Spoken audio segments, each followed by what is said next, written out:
Good evening, ladies and gentlemen. I'm going to call the meeting, the regular meeting of April 16th, 2025 to order. My name is Emily Truman. I serve as the 2025 Chair of the Gates County Board of Commissioners. And I am joined tonight by Commissioner Nathan Berryman, Commissioner Jonathan Craddock, Commissioner Brian Roundtree, Commissioner Dave Forsyth, County Manager Scott Sauer, County Attorney Pitt Godwin, and we have our Clerk to the Board, Renee Draper. I'm going to ask Commissioner Berryman if he will open with the invocation and lead the pledge.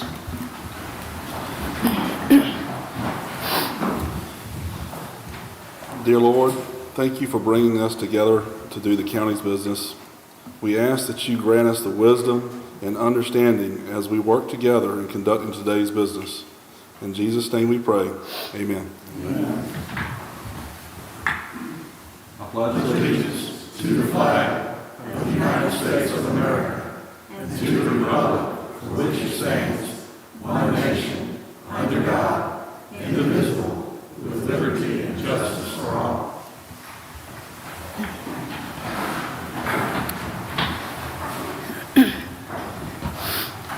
All right.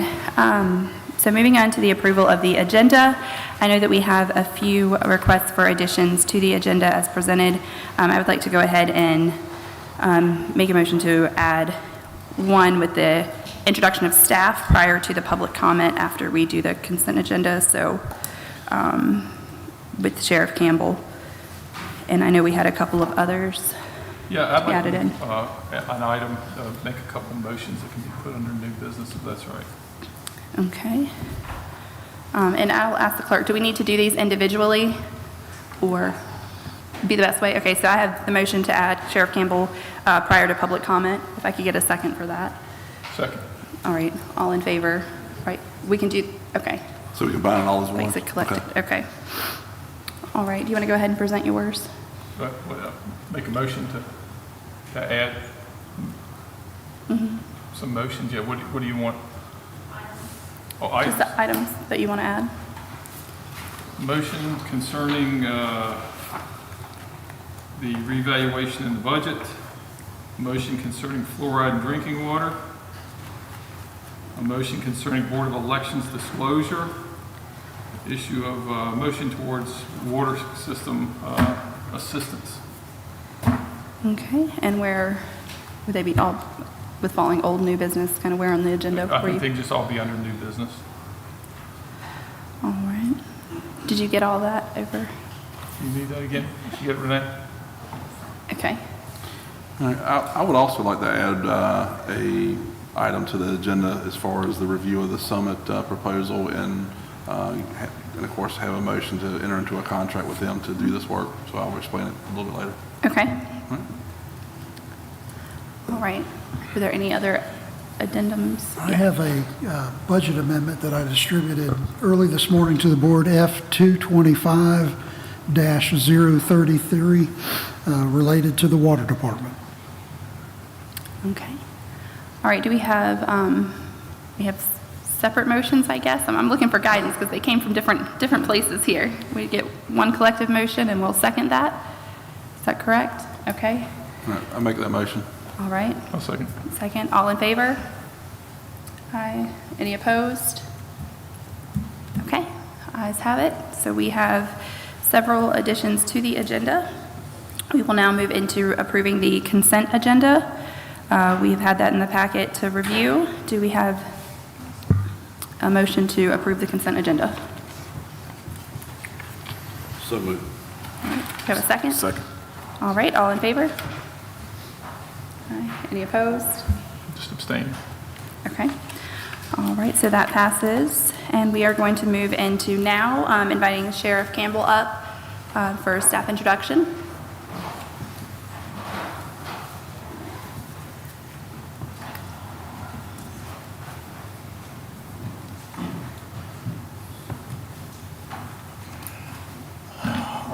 Attorney Godwin, Commissioners, County Manager, so good to see you back, Commissioner Roundtree. Yes, glad to be back. Yeah. Thank you. I am thrilled and very excited to introduce you to our newest Gates County Sheriff's Office deputy, Chris Westbrook.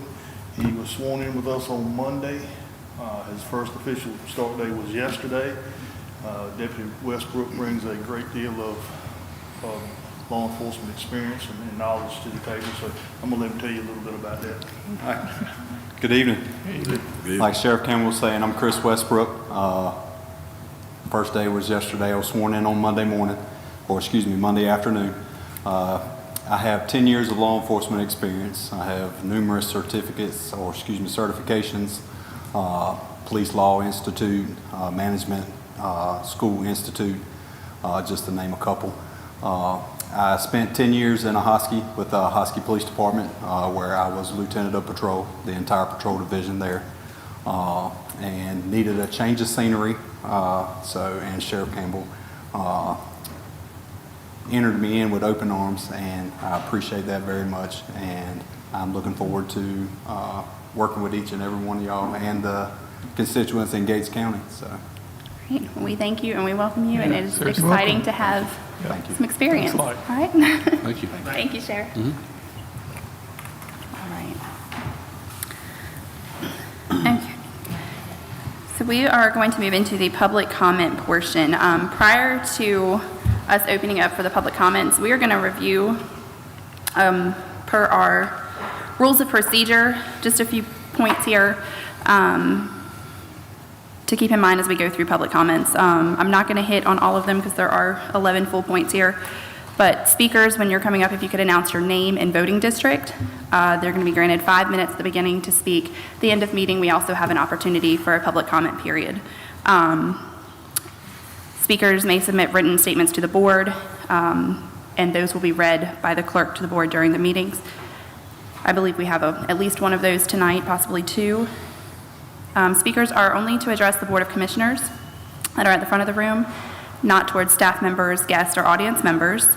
And the board is not going to be entertaining questions from the audience during that time.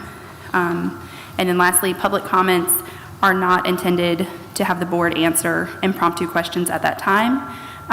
So the board's going to refrain from engaging in dialogue except to point necessary points of clarification throughout. So we will move to Ms. Draper and ask if we have anyone signed up. We have Kaylee Chapel. Kelly.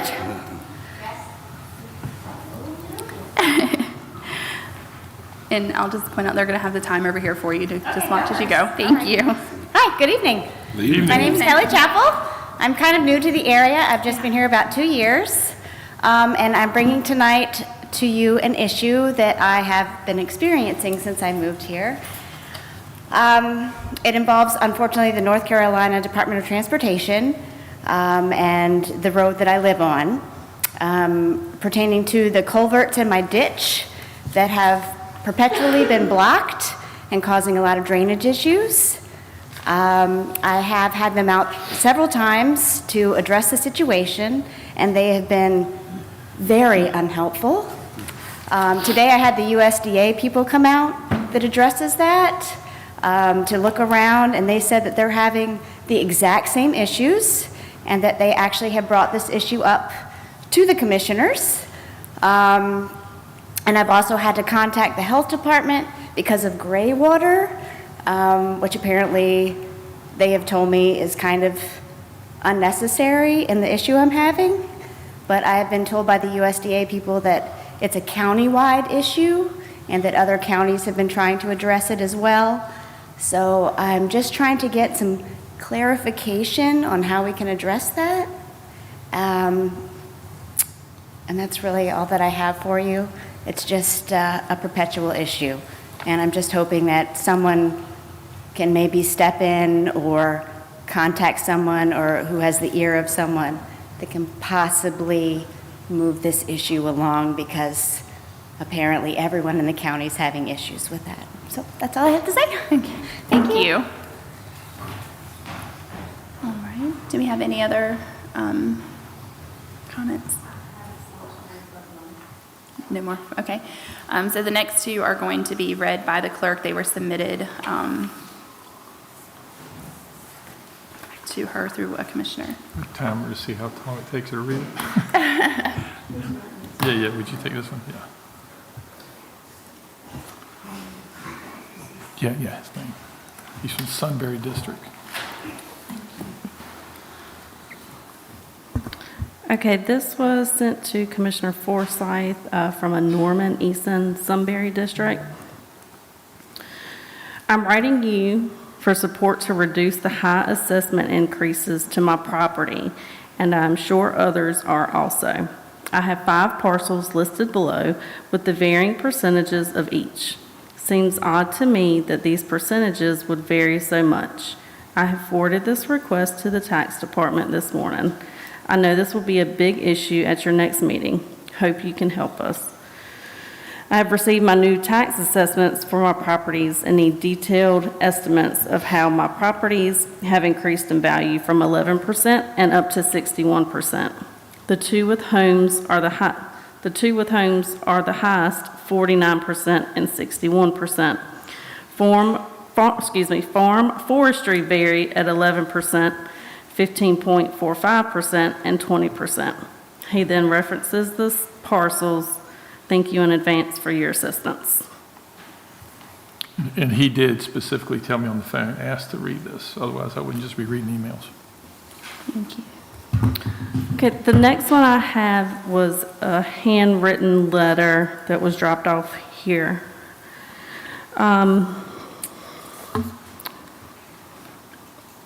Miriam, is that her first? Miss Marion Brooks, also from Sunbury, yep. It says Gates County Water Department, that's who it's addressed to, but we're addressing it here tonight. It has taken 8 months to get a water line in front of my house fixed on 32 South. I'm sure if this would have been on 32 North, it wouldn't have taken 8 to repair. When they said they were done, they filled the large hole with sand and would be back in 3 weeks to repack this large hole. Y'all forgive me, I'm sorry. They haven't returned. It has rained a few times and all the sand has washed down in the ditch.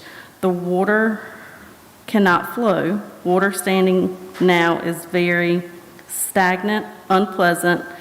It's a habitat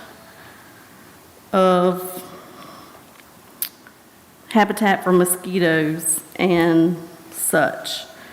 How would you like it if this was in front of your house?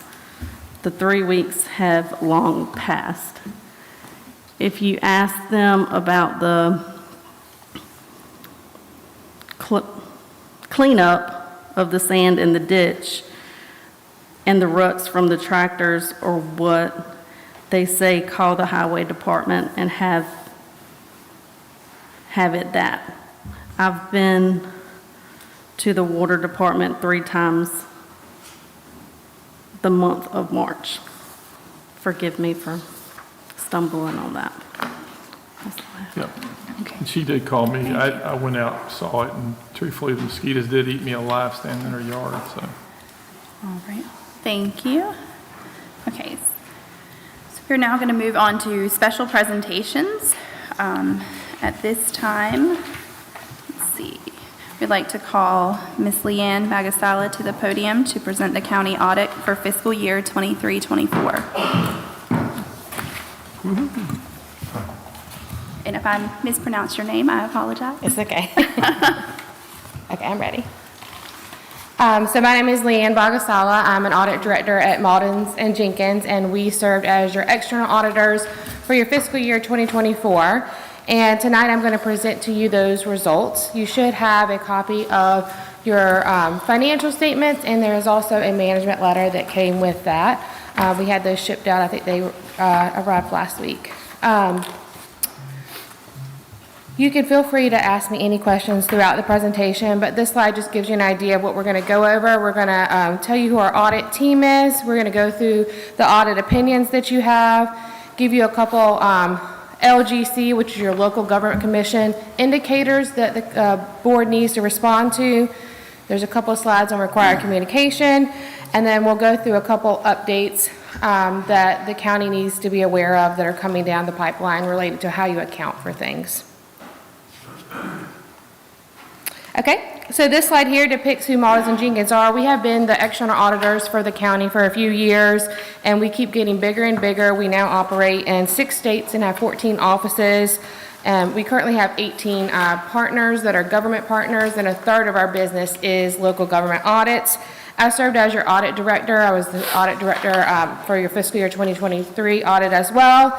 We always have a second partner, and that was Tim Lyons, who does a quality control review over the audit. And then we had Jennifer reoccur as your senior associate. And that's just the 3 of the people. There are a lot of people in the background that do work on the audit. This next slide goes over your audit opinion. This is the opinion that's at the front of your financial statements. It basically reads that our responsibility is under government auditing standards as well as generally accepted accounting standards in the United States of America. We consider the internal controls of the county for a purpose of expressing an opinion on the basic financial statements, but not for purpose of providing an opinion on the effectiveness of internal controls. Our opinion is there to provide reasonable but not absolute assurance that the basic financial statements are free of material misstatements. Within your financial statements, you do see the Gates County ABC Board. We do not audit that entity, but it is a component unit of the county, so we do refer out to their audit opinion. Overall, the financial statements are the responsibility of county management. For the first opinion in your financial statements, you received an unmodified opinion, which is a clean audit opinion. It's the highest level of assurance that we can provide that your financial statements present fairly in accordance with generally accepted accounting principles, but our responsibility does not extend beyond that report. There are a couple other opinions that are in the back of your financial statements. The first one is what we call a yellow book report or a report over government auditing standards. In that report, we perform our procedures in accordance with generally accounting standards. We do test internal controls and compliance with laws and regulations. We did identify 2 material weaknesses in that opinion, and we'll go through those in the next couple slides. From a compliance report perspective, we have two other opinions. We do have to audit some of the county's grant funding, and so in the fiscal year 2024, we tested the ARPA grant as well as the lottery proceeds.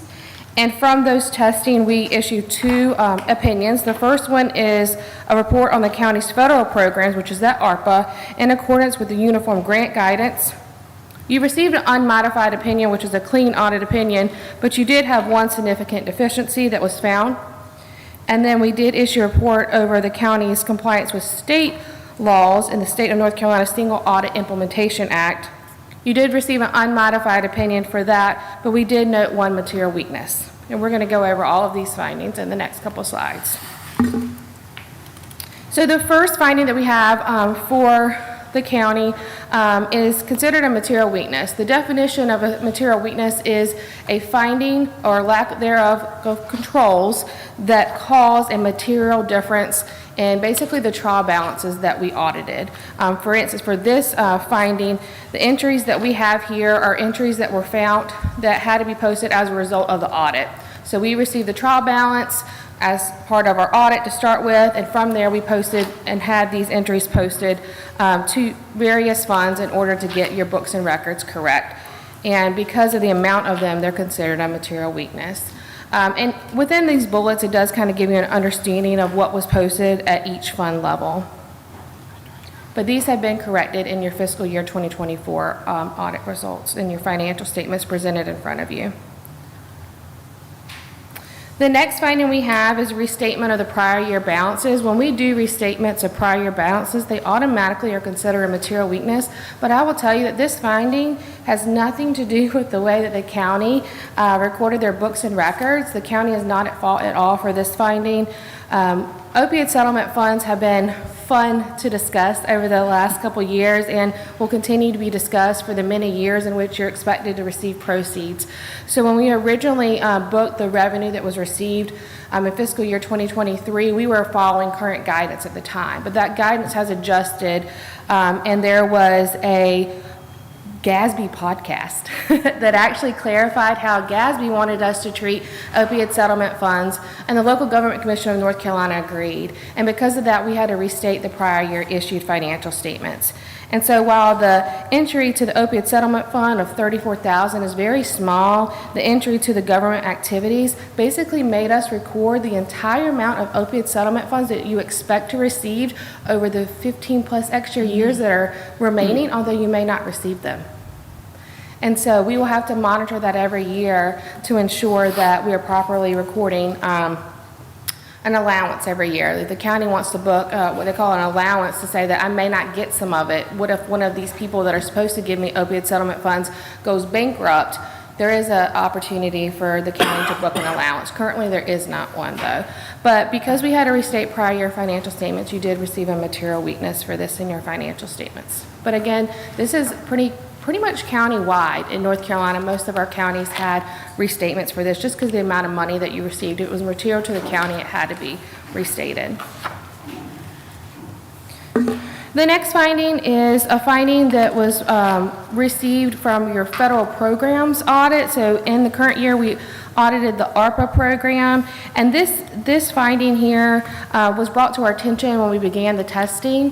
When new management came on at the county, they were alerted that the bidding for services that were going to be funded with ARPA was done through a price quote, and it should have been done through a formal bid. So the county then went through the proper protocol to do a bid for those services. And because we had to audit that program this year and we're required to test procurement, we had to write a significant deficiency for this because we were told that there was an internal control failure at some point, but that appears to have been found by new management. So this was corrected by the county already. The next finding we have is a material weakness of reporting for the lottery funds. So the lottery funds that you have are used to fund various projects, and the two projects that were completed during the year were security modernization projects. And one of the requirements of the lottery proceeds is that you submit a final report within a certain amount of days after those projects are completed, and those reports weren't completed timely. And I think this had to do with the understanding of who's responsible for doing the reports. Is it the county or the schools? So the county is going to work with the schools to make sure that those get done going forward. When we did submit your audit to the Local Government Commission, by the way, it was approved by the Local Government Commission. I think it was this week. But it has been received and approved by the Local Government Commission. They require us to submit various information to them, and one of the forms that we fill out spit out what's called LGC Performance Indicators Concern. These are things that the Local Government Commission wants the various boards, councils, commissioners to understand and respond to. So within 60 days of my presentation today, the commissioners have to respond with a formal letter to the Local Government Commission stating how they will address the things on these slides. So the first one is that your audit was late. Your audit was technically due October 31st, 2024. It was not completed and submitted till after March 31st. We issued March 31st. So you'll have to respond to them and tell them what your plans are to make sure that the audit is completed timely going forward. Now, I will note that the laws have changed, and audits are no longer due October 31st. They're now due December 31st. And so that gives you an extension. And I will say in fiscal year 2024, the state did give an extension for all audits till December 31st because the state was very late in giving confirmations of how much funding that you had. And so we were already not going to meet the October 31st deadline with that issues that we were having with the state. This next indicator here basically says that in your audit report you had material weaknesses or significant deficiency, and you need to explain to the Local Government Commission how you are going to fix those going forward. And those are the only two that you have to respond to. So the next couple slides have required communication, which are, instead of a formal letter, this is our way of giving you the information. Within your financial statements, there are significant accounting policies that management has selected themselves. Those are described in Note 1 of your financial statements. During the year, the county did implement a new GASB standard called Accounting Changes and Error Corrections. Because you had a prior period adjustment, you had to implement that standard, and all it was an extra footnote at the end. The policies that the county does have, we appear to be in accordance with generally accepted accounting principles, and there's no controversial or emerging issues that the county is dealing with in regards to accounting policies. Also, within your financial statements, there are a lot of estimates and judgments used. We do review them as part of our audit procedures, and we found them to be appropriate. The next slide here talks about our relationship with management. We did receive full cooperation from management. We do have management sign what's called a management representation letter that we require that basically says that the information presented to us was accurate and complete over various different topics. They have to sign that in order for us to issue our audit opinion, and that was signed. We are also not aware during our audit that management consulted with any other accountants. We ask that if there's any technical issues that management comes to us throughout the year. And there was no significant issues discussed with management during the year. And the next slide says that there were no past audit adjustments, so any audit adjustments that we found during the audit were booked to your records. Also within the financial statements, there are 50-plus pages of footnote disclosures. Our responsibility for those footnote disclosures is to read them to make sure that they're neutral, consistent, and provide clarity, and we did do that. The third bullet here says that if you decide to give our financial statements to anyone, please don't take away from our financial statements or add to them. Our opinion covers what is presented there. And I don't mean ours, I mean y'all's financial statements. But I spend a lot of time on them. And the last slide says that, just so you know, Maltas & Jenkins is independent of the county and the respective financial reporting process. A couple things to note is that we did issue a management letter that basically gives you some things that we think that the county can work towards. A lot of these are repeat from the prior year only because the prior year financial statements were issued not timely, and so we need to give the opportunity for the county to fix these. The first one here basically says that the county does not have a well-defined process for financial reporting. It just needs to be documented. So just going through and documenting all your processes and controls. The next one here is same as last year. We noted that the county's proprietary funds, your landfill and your water revenue and receivables, when discussing the development of processes and controls, it was noted that they were a work in progress, that they were continuing to document these policies. And so we noted a couple things here that we think that should be in a well-defined process narrative or process document that can be used. And the last one here, we still recommend that the county implement a new capitalization threshold policy specifically related to GASB 87 and GASB 96, which is where the county records leases and subscription-based information technology agreements on their books and records as if they are capital assets. And right now, the county is using a $5,000 policy, and we actually met already about this and how to possibly increase this moving forward, because the county will be leasing more enterprise vehicles, and there's a potential that you would have to record those as capital assets with your current capitalization policy.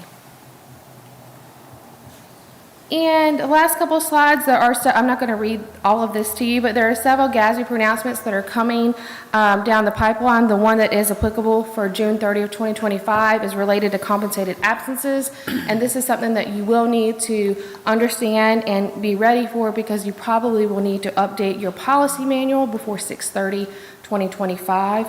And this is something that a lot of entities are dealing with and trying to understand, but this will require you to possibly record more compensated absences. This is the liability related to paying for, right now it's recorded in liability for people's pay time off, but this new policy will require you to understand how much sick leave that you are more likely than not to have to pay out. Currently, you don't book any sick leave as a liability, because when an employee leaves the county, they're not entitled to that money. But going forward, you're going to have to book a more likely than not calculation. And there's a couple other standards that are coming down the pipeline, and as these more information comes out or we get closer to issuing these, we'll work with the county to make sure that they properly understand them. Last slide here just gives you an idea of the governmental advisory services that we do perform. Some of these we can do in maintainer independence and some that we cannot. But this just gives you an idea of some of the things that we do offer as part of services. I lied, there's one more slide. The last slide does let you know that we do continuing education throughout the year. This is generally done quarterly, and it's at least 8 hours, so it's a lot of good free CPE to people that are CPAs and need continuing education or just want to know about specific things that are coming down the pipeline. That's it. Does anyone have any questions? Of course. So if we submitted our audit 5 months late, what's the reconciliation? How do we end up, I guess, accounting for that as a finding with the AGC or whatever? The LGC. So the LGC receives your financial statements as part of submission to them, and they've already accepted the financial statements without any changes. So they're already aware of any findings. They're already aware that you were late. There's no consequence at this time unless they decide that the county needs to be put on the unit assistant listing. Right. Is that likely, do you think, based on one late submission? You were also late last year, Ooh, fiscal year 2023. Okay. That's something that they decide, and they have different criteria for it. Sometimes, just being late one time, there's an explanation for it, and they're willing to move forward. But when you have material weaknesses and different things like that, sometimes it does trigger being put on the unit assistant listing. I can't tell you if they'll put you on it, though. Now, I could be, I'm not expert at this, obviously, but I was under the understanding that if you submitted your audits late, you also were held back on receiving sales tax return. Well, your audit was submitted March 31st. If you waited till after July 1st of 2025, then they had the right to. It's basically a whole year. Okay, good. So you're good with that. All right. All right. They probably did receive a notice. If I think they issued letters April 1st saying your audit's late and that you could have it withheld, but we issued March 31st and then uploaded it. So there could have just been a day timing or something. Okay. Do you have any other questions? How many other counties do you represent and doing audits for? We do 13-ish 13? Okay. in North Carolina. Out of that 13, is this like not uncommon to be late? I have one county that hasn't started. Okay. In North Carolina, a lot of places are having issues with getting their actuarial opinions timely. A lot of people are having issues with getting the state confirmations, and that's why the LGC went ahead this year and extended the deadline to December 31st, because when the state confirmations came out, they were wrong. And so, for instance, when we got the updated schedule of federal awards and expenditures, December 17th, we found out we had to audit another program. So a lot of people are having issues. Once you finally get the confirmation, that's when we decide, do we need to audit any additional programs? Okay. And then also a lot of people are just dealing with turnover. And so a lot of entities are late, and you can hear that repeated by the local government commission, any training, how many people are actually late this year. Yeah, even when some of our training we've been to, it seems to be a systemic thing throughout the entire state that it's an unrealistic deadline that they actually put out there. Right, and I'm actually glad that they changed it to December 31st, but we were really hoping, a lot of the audit firms are pushing for March 31st, because March 31st is nine months after your fiscal year end, and that's when you have to submit to the federal clearinghouse by March 31st. But that will take years to turn and legislation to get that to change. But we have been talking to the local government commission and NC treasurer and saying, hey, can we get this extended to March 31st? It's unrealistic, especially when you're a county and you have a lot of grant funding, and just the various reconciliations and stuff that you need to do. You have, some revenue that comes in 90 days after a year end, and you still book it back to the prior fiscal year. One more thing, correct me if I'm wrong, but as of December, there'd only been 2 entities that had been able to get off that bad boy list, right? Across the state. I'm pretty sure there's only 2 that in the last couple of years that were able to work well enough and for a couple of years of performing well to get off the list. Yeah, I'm not exactly sure how many. So have once come you're off on of there, it. it's tough, I think, to get off. I think it really depends. You get put on it for various reasons. For example, if you got put on it because you have huge deficits in fund balance. Well, it's going to take you years to get off, you know, to get that, but you don't have that situation. You have issues with financial close that you could put in procedures in place, and then you get a clean audit and they may take you off. I see there's a couple of people sitting here that live in Perquimans, but the town of Hertford was on there, and it took them 2 years or more to get off. And I happened to be there when they finally did, and they were glad of it because of the additional scrutiny they were You getting. can always, you know, contact the local government commission and see what their thoughts are, but I don't think that they've got that far to put people on it yet. All right. Well, thank you. I appreciate.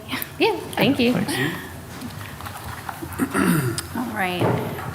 Next up, we have Mr. Nixon and Ms. Soulsby here to present an annual report for the Perquimans Gates 911 Communications Center. I'm going to ask them to come to the podium. I also want to acknowledge this week.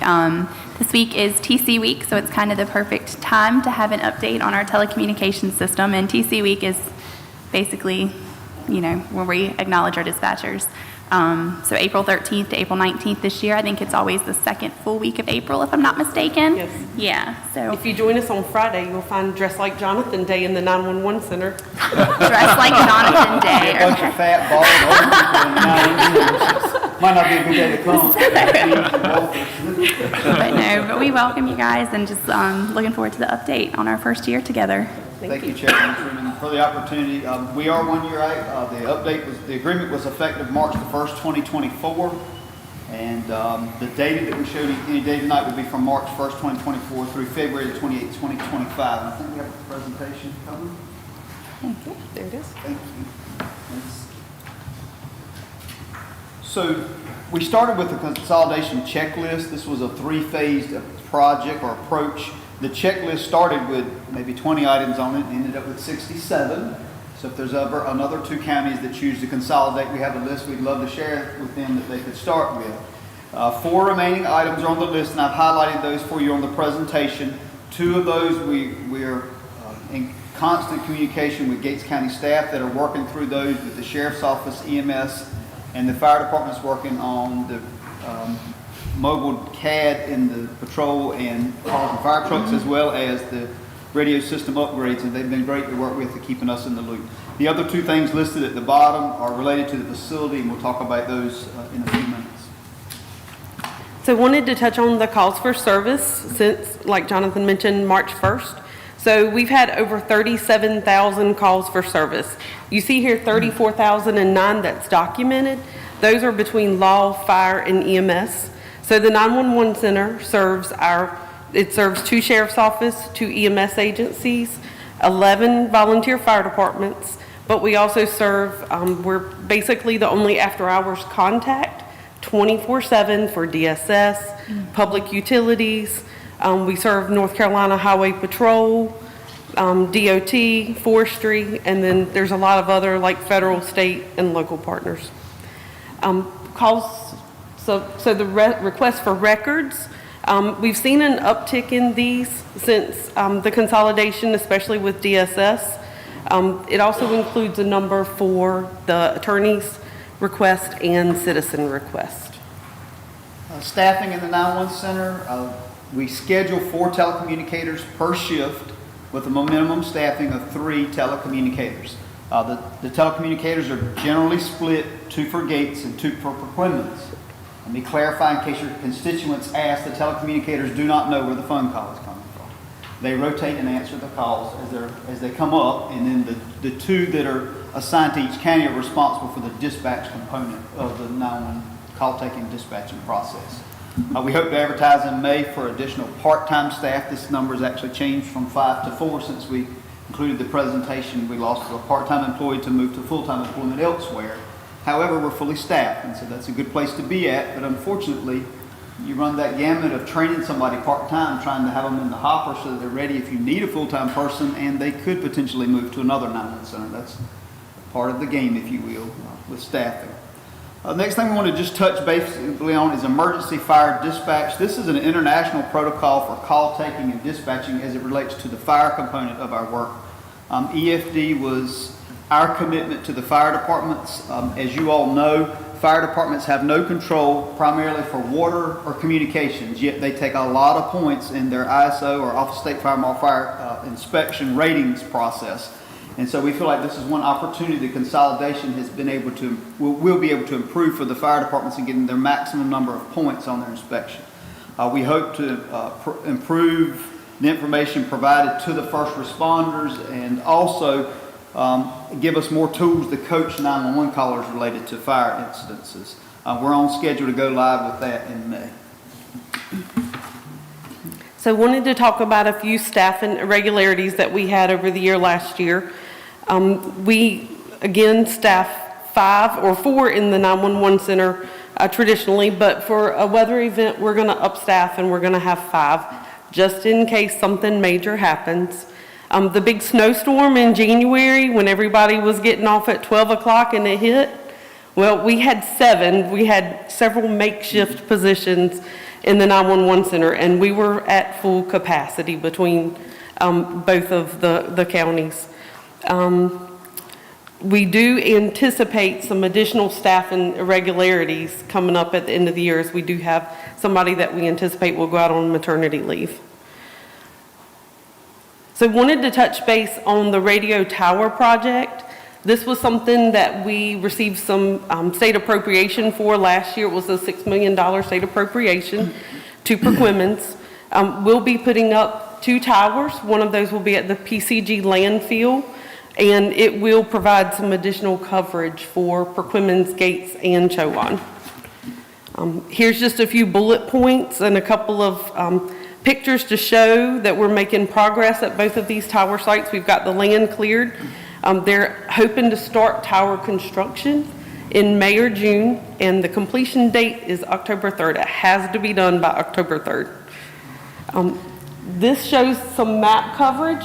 So you'll see in the left map picture in the red circle, that's what the current coverage is or is not. And then on the right picture, you'll see what it's proposed to be. This is a Motorola drawing. And again, it's improvements to the state Viper network. At the end of the project, the radio equipment will be turned over to the state, and they'll maintain it moving forward. So there won't be any cost to either county for maintaining the equipment. The tower becomes property of Perquimans, but it does give a vertical asset in the Tri-County area up there in that point that doesn't exist currently. So we hope that there's some value there. Yeah. We also want to talk about the 911 Center project renovation. This is a quick update on that, and this is one of the last items on the consolidation list that I showed you at the very beginning. Oakley Collier Architects is in place as the architect, thanks to County Manager Sowell for being a part of the request for qualification process and helping us go through that process. And our construction manager, CM at Risk Partners, A.R. Chesson, they came highly recommended. They're doing work in Perquimans County as well as in Gates County. I think they're doing school work for you guys. And so that seems to be a good partnership so far. The person that's responsible for the project currently is a Gates County resident, and we remind him of that frequently. When we start talking about money, like, this is coming out of your pocket too. That up a little bit now. So it's nice to have those partnerships between the 2 counties. Most of the new space, as you'll see here, is in the 911 Center floor itself. There are a couple offices for the operations manager and the QA coordinator, and a small conference room, and then really more of a training space, and then a kitchen facility with some restrooms. The majority of this project is state funded. It's $4.8 million. The only local responsibility will be for 1 square foot. That's just how the 911 board rules worked out. So the counties will have to split the cost for 1 square foot. We'll be proposing in the upcoming budget. And then there is the bonding component. It's mandated by general statute, but cannot be paid out of the state funding. So we'll have to share those costs. Other than that, the rest of it. So far, the architect and the CM at Risk partner, A.R. Chesson, feel really good about the project budget, and they feel pretty confident. They're currently pre-qualifying subcontractors, and those will be open in open bidding process coming soon.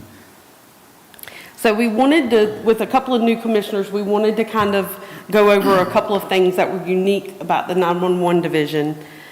There are 2 funding streams. One's the local, which we share 50-50, and then the other's the state funding, which is regulated very strictly by the 911 board. the local funding pays for all staff, so all salaries come out of local funding.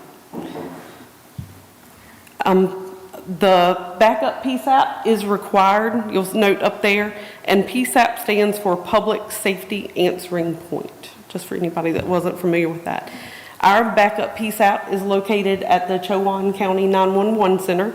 We have 4 positions that are located there, and we are responsible for maintaining all of the equipment there.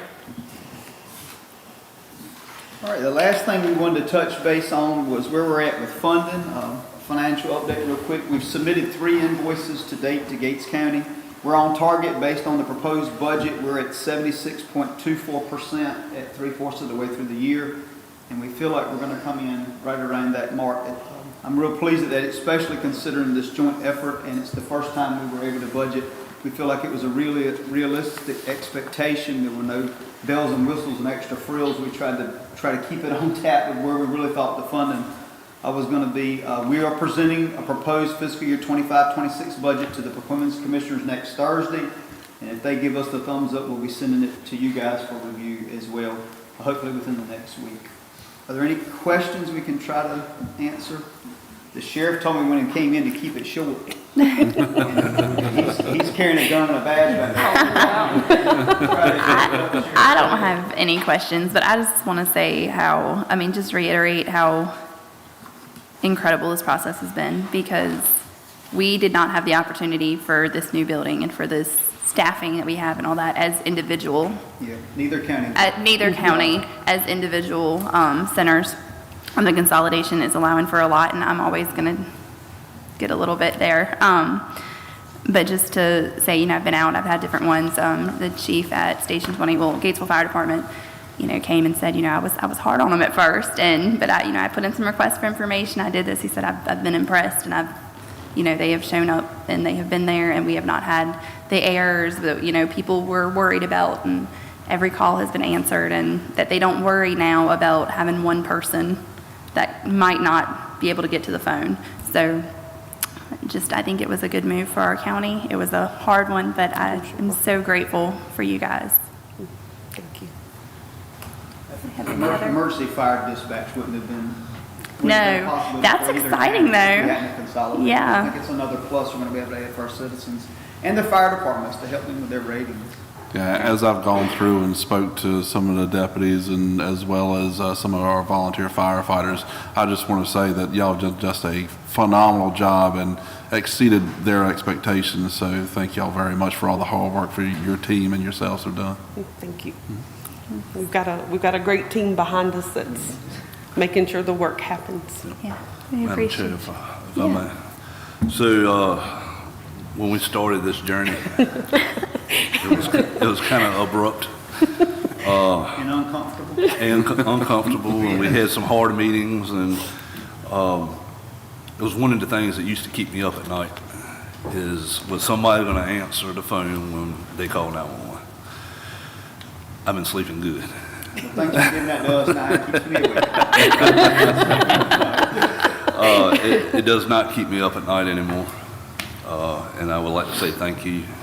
You two had, I would say, one of the biggest parts in it. And y'all have done extremely well, outstanding, and my hats are off to you. Thank you. We have a vested interest. I have family that lives in Gates County too. It's personal for us. Yeah. So we want it to be a good product. We say to the sheriff, to the EMS chief that's here tonight, supporting the emergency management coordinator, and to the fire chiefs, if something's not right, let's talk about it and fix it. We got to know if it's not right. Our goal is to have a good product for both counties. And the telecommunicators had a conversation with the sheriff not long ago, and they were comparing names, and they all knew the same names, and so we've become part of your community. Yeah. We know who your folks are. That was the goal, from the very onset. So we're honored that you allowed us to be a part of this consolidation. As you said, Madam Chair, I think it benefits both counties. Yeah. Greatly. Thank you both. Yes. Thank you. Thank you. For having us. Thank you. Good to see you again.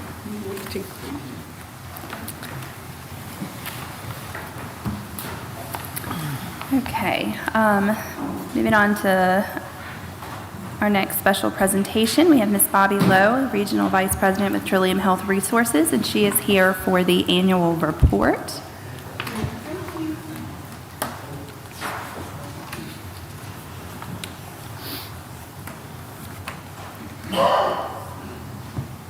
All right. Good evening, Madam Chair, Commissioners. I'm glad to be here tonight. Thank you for having me. I'm here just to go over our annual update, and I too will keep it short. They're a hard act to follow, but I'll share some information as well.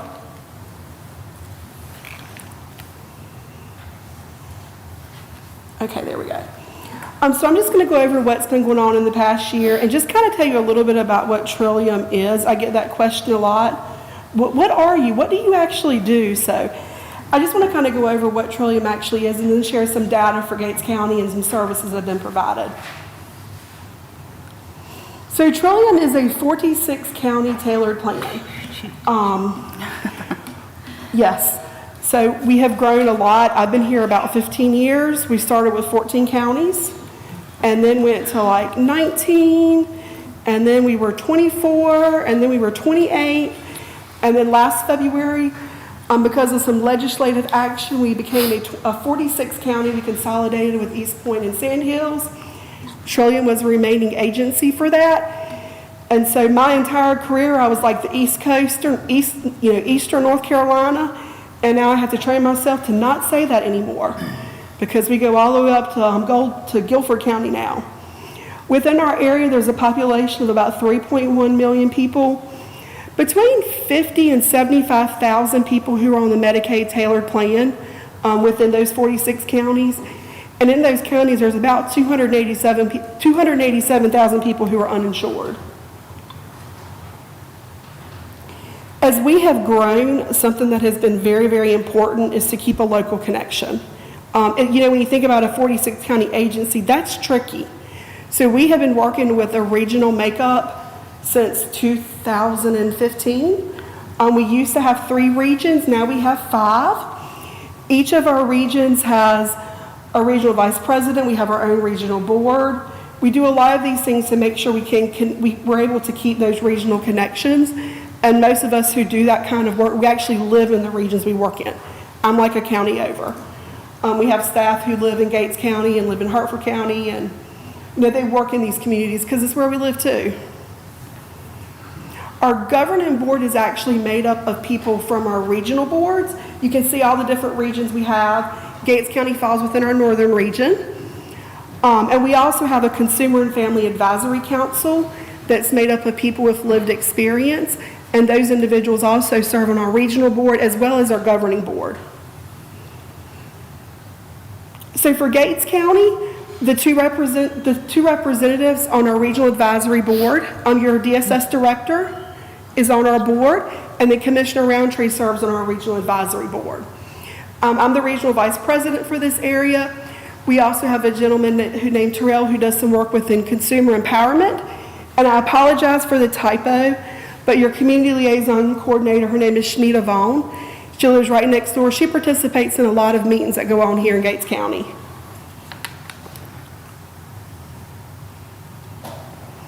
For people served in those 46 counties, we always give fiscal year data, but we actually implemented that tailored plan last July, so we decided to show data specifically from July to December. So from July to December, about 80,000 people receive behavioral health services within those 46 counties. That shows the breakdown of the population between mental health, substance use, and disability. And that came to about $802 million worth of services that were provided. And I have Gates County's numbers for you at the very end. Just kind of a refresher on what Trillium is. So for years, for decades, we could always say if someone has Medicaid, they call their LME MCO to access services. Well, that changed a few years ago. North Carolina moved Medicaid under managed care. And what that meant for most people who have Medicaid, their health care is managed by one of 4 standard plans. Those are done by private insurance companies. So Blue Cross, AmeriHealth, WellCare, and United, I think, they're the ones who actually manage Medicaid for most people. We manage Medicaid services for people who have the highest level of need. So these are individuals who have severe and persistent mental health needs, intellectual developmental disabilities, or more severe substance use disorder. It ends up being between 7 and 9% of the Medicaid population actually falls on the tailored plan for services. So those are the individuals that we are currently serving. And we also have some opportunities for people who have no health insurance. They can contact us so we can get them connected to some providers in the communities to get mental health treatment. That kind of goes over what I just told you. So that's kind of the Medicaid transformation process where we went into the standard plans. We went live in July of this year with the tailored plans, and the next big change will happen. It'll be December of this year. It was supposed to be this December, but that's actually going to move kids on foster care under Blue Cross and Blue Shield for their Medicaid management. So right now, if a child gets in DSS custody and they need mental health treatment, they reach out to us. After December, that'll go through Blue Cross and Blue Shield.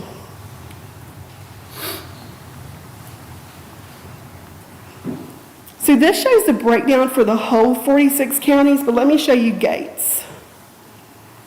So for Gates County, out of your Medicaid population, there are 156 people in Gates County who fall on the Medicaid tailored plan. That's how many individuals fit on the tailored plan through us.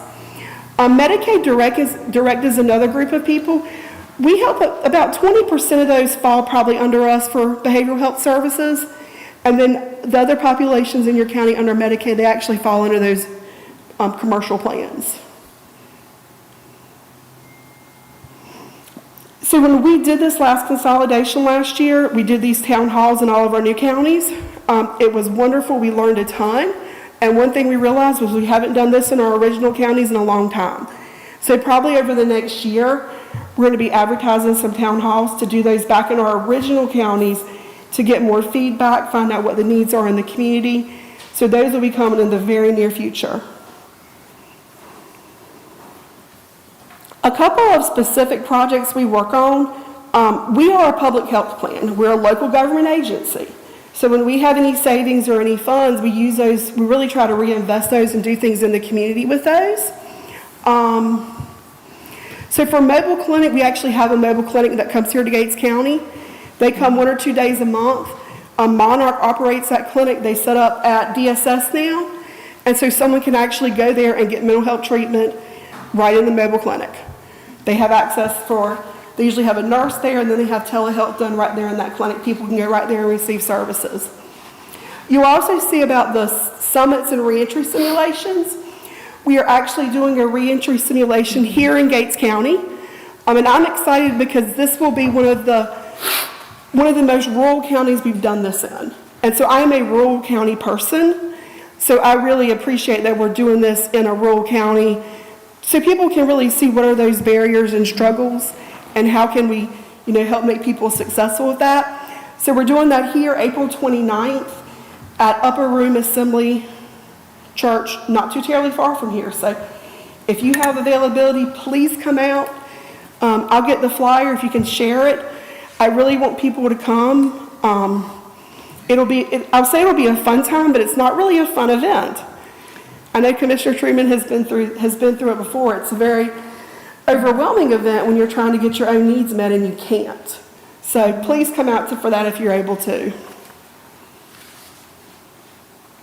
For people served in Gates County, and this is from July to December, 151 people actually received services, and that shows the breakdown.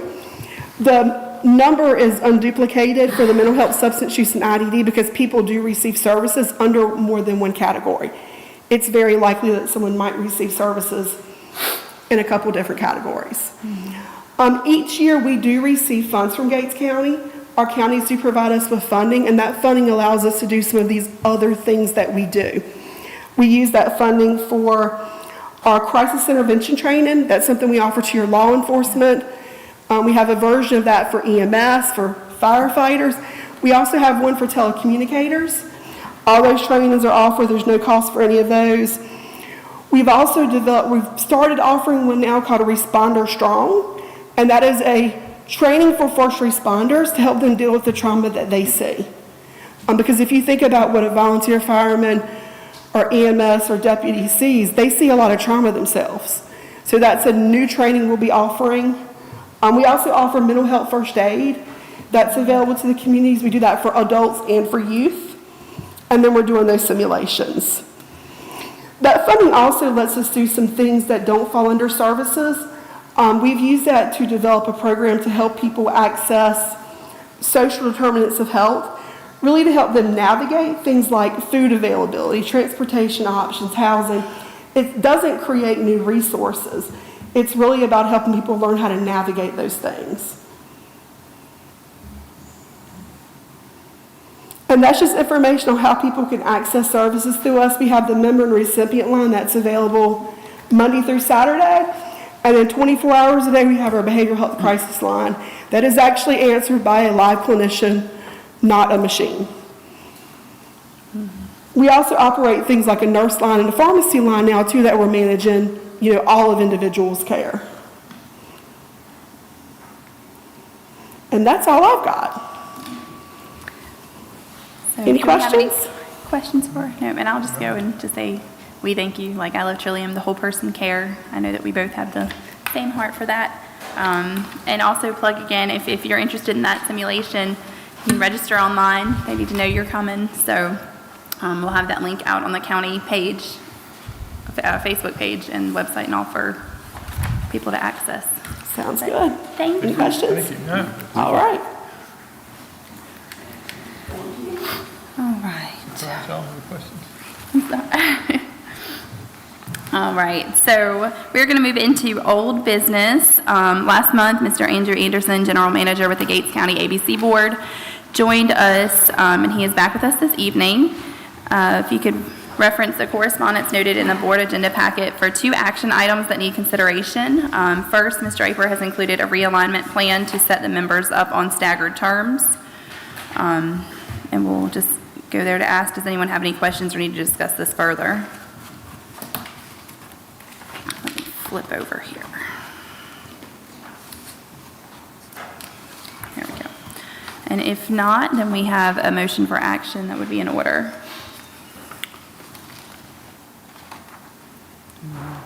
Nope. Okay. Consider a motion to adjust the terms dating for the following, I'm sorry, I'm on the right So, one. yeah. Members on the ABC Board, Joseph G. Casper Sr., G.P. Kittrell Jr., Loretta Whitehurst. And these will set them staggering on different years? Yep. Yep. Okay. So we have a motion. Do we have a second? Second. All right, all in favor? Aye. Any opposed? No. Motion carries. Okay. And the second item, if we could reference the email sent from Mr. Anderson regarding the salary for the surrounding county ABC boards. Gates County ABC Board is asking for a salary increase for the chairman to receive $150 per meeting and for board members to receive $100 per meeting to take effect on July 1st, 2025. Just for a little background, it has been years, if not decades, since that number has been adjusted from what it currently is. Mr. Kittrell's been on the board for over 40 years, and he's made the same thing since day one. Same thing since over 40 years. And this is not a huge increase, so we're looking at 150 per meeting for the chair and then 100 per meeting for the other board members. So if we have any other questions for Mr. Anderson or any further discussion that the board would like to have regarding the request? No, I just want to make a comment that I, again, stress that this is a working capital fund, so this isn't like it's a tax to any of the taxpayers. This isn't going to affect this year's budget whatsoever. Just those of us that buy alcoholic beverages will be paying for it, and I think it's well-deserved, so. Yeah. Okay. you, sir. So if we could have a motion for So moved. that in a second. Second. All right, all in favor? Aye. All have an aye, so that passes there. And then our last, if we do have one of your board members here to be sworn in tonight. We're going to call Mr. Casper. Mr. Casper, yeah. Am I?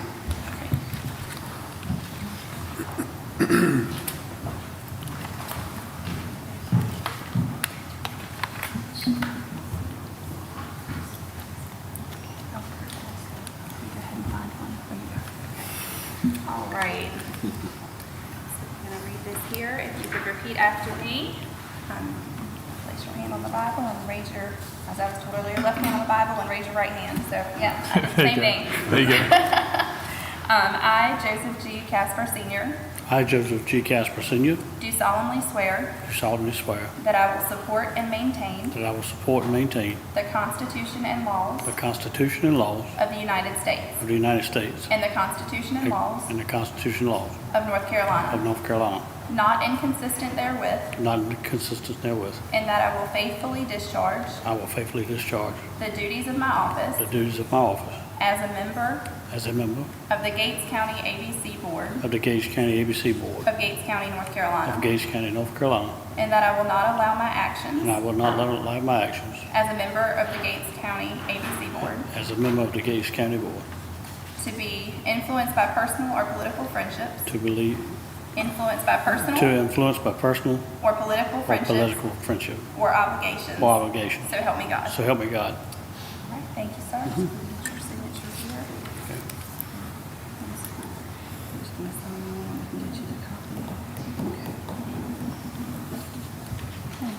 All right. You can take that if you don't mind. Do you need that one too? Just take this one if you want. Okay. Okay. Thank you. Thank you, appreciate it. Thank you. Thank you so much. Yep.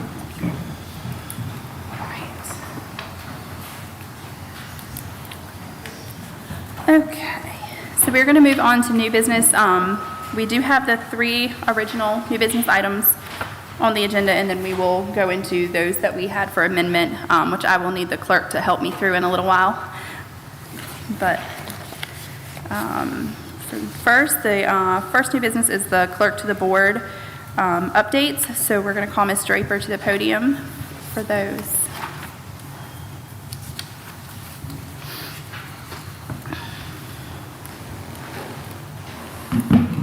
I'm sorry, I shuffled my paper somewhere, so let me go to my digital copy.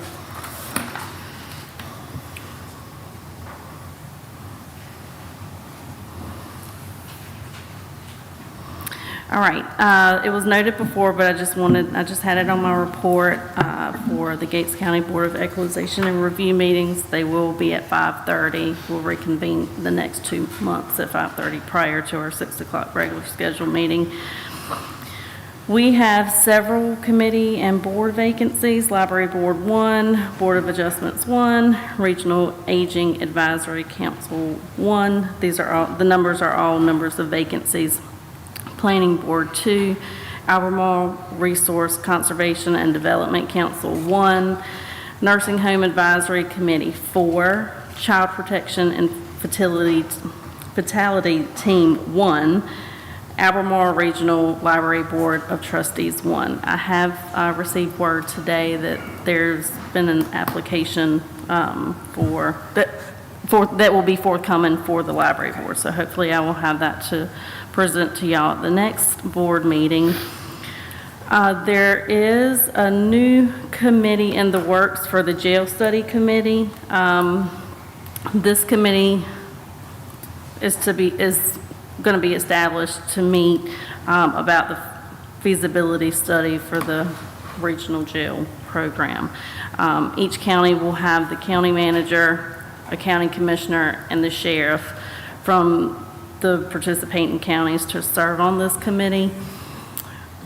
Manager Sauer, did you have anything else to add in reference to that? No, we just really need to let our fellow counties know which commissioner's going to be representing Gates County. Do y'all have any? I'll do it if you want me to, I mean, unless somebody else wants to do it. I mean, it's open for discussion. I know my mind immediately went to who's doing the Public Safety Committee. I know it kind of goes in and ties in with Commissioner Craddock, but it's open for discussion based on, or any volunteers, how we want to do it. Jonathan, you want to do it? You could name one and have an alternate.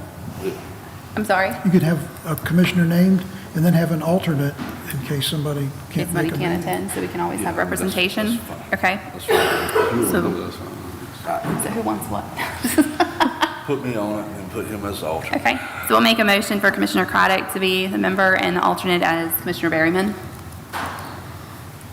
We have a second. I'll second. No? Okay, second. All right, all in favor? Unanimous? All right, thank you. Working with advisory boards, there was a course, I just wanted to commend Madam Chair. She volunteered to go on my behalf because I already had a clerk conference that interfered with that. So unfortunately, the class got canceled. We are still working on getting some verbiage from the School of Government to make sure that we are following protocol.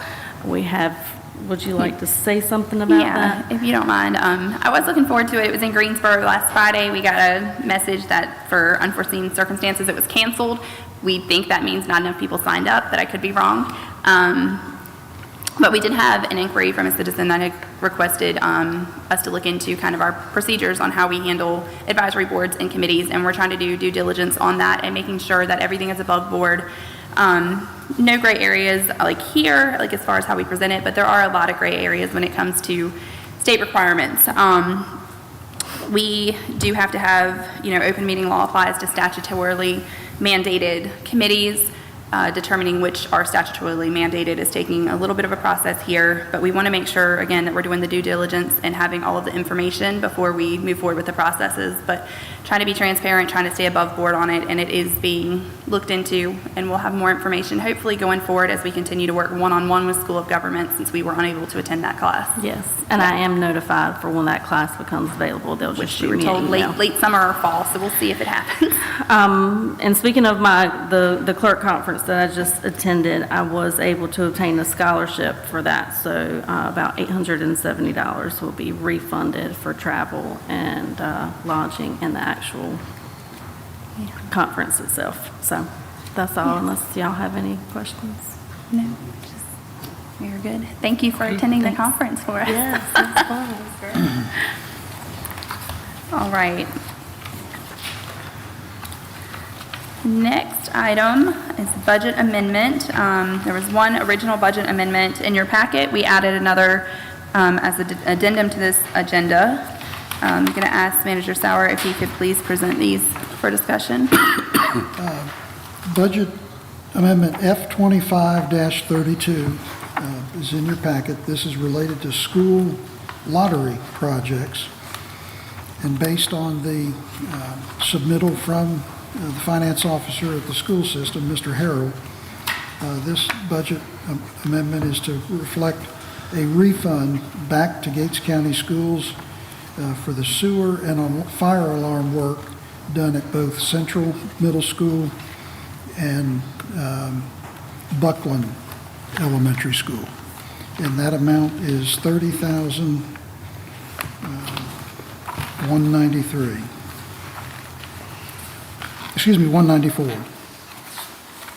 And again, it's F25-032.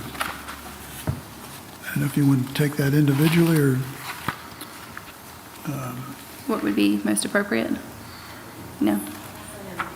As one? Okay. The other item that was in your packet is due to a statutory change. We have capital project ordinances when you're building a school or a water system, because those are multi-year projects. The funds are set up to be multi-year funds so that they're perpetual. You don't have to reappropriate as the project evolves. We have grant project ordinances. Now, the General Assembly has set up, as of January of '24, settlement project ordinances. And these are related to legal settlements, and in this case with Gates County, it is to report the opioid funds. So they are requiring that every participating jurisdiction adopt an opioid settlement fund. And the county had gone through all of the other appropriate steps with the memorandum of agreement, with a resolution so that you could start spending the funds. I'm glad to see Stormy back there because I think the funds were directed to the rescue and EMS squad. So I would like to suggest that the board consider adopting the settlement project ordinance for opioid settlement funds, and the amount of this project is $450,000, which is about 50% of what the county anticipates receiving over the course of the many years.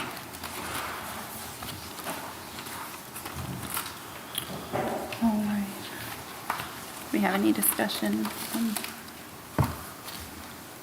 or any motions moving forward? Make a motion to move forward.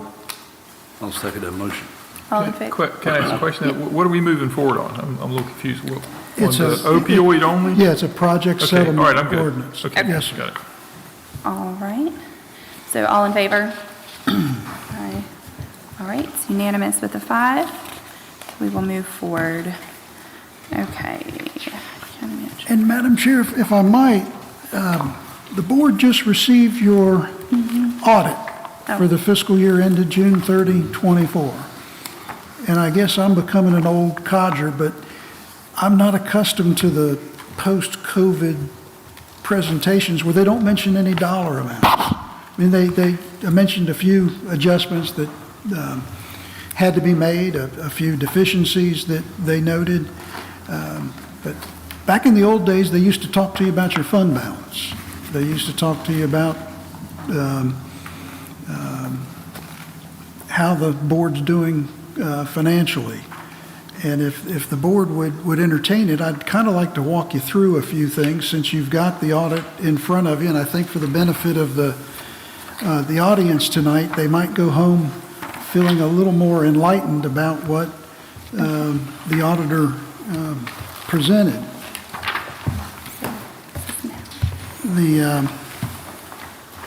And as of this evening, the audit will be on our website. I will just ask if we could possibly do that, just to stay on the new business part, if we could do that in the county manager update part, can we, does it go with? Well, if we do that, then I would suggest we wait on that budget amendment, just because I Okay. think it'll give you a much So you better think, okay, if it pairs with it, that's fine, if grounding. it pairs, okay. I understand, okay, go ahead, yeah. Because I understand what want me you're saying to with it. proceed? You can proceed, yeah, I understand. Beginning on page 5 of your audit document is where the county describes its corporate history during fiscal year 23-24. And again, this audit is just a point in time. It's June 30 of 2024. And again, this is for those genealogical readers who want to go back 50 years from now and see what happened. The fiscal year 23-24 budget ordinance was adopted with no change in the tax rate. It was left at 84 cents. It also kicked off the appraisal cycle with a contract for Piner Appraisal in the amount of $323,250. There was a 2% cost of living adjustment, which was effective July 1 of 23.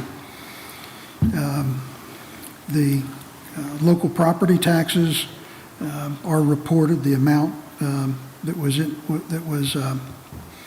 collected. Sales tax receipts for the fiscal year ended June 30, 2024, were in the amount of $4,019,836. And that was $92,077 above the receipts that were collected for the year prior, for 23. And I think it's important to note that the board has really worked hard, and especially Mr. Robertson, who couldn't be here tonight due to a family situation, but he holds the key to the Treasury with a tight fist. I can assure you that. For the fiscal year June 30, 24, actual sales tax receipts reflect a positive variance over the original budget that the board approved of $924,000, meaning you surpassed your target by 29%. The year prior, for 23, the board again hit a positive variance of $960,759. That year, you exceeded your target by 32%. For the fiscal year that ended 2022, actual sales receipts, again, hit a positive variance and were $891,000 above your target. That's a 32% gain. At the start of the budget adopted for 23-24, the board utilized some of its fund balance reserves and appropriated those, and it was primarily for the final payment of the radio replacement project. I believe that was the Viper radio system. That amount was just over $405,000. There was also a school debt service payment, $201,000, and the balance covered numerous departmental capital projects that were administered by your public buildings department.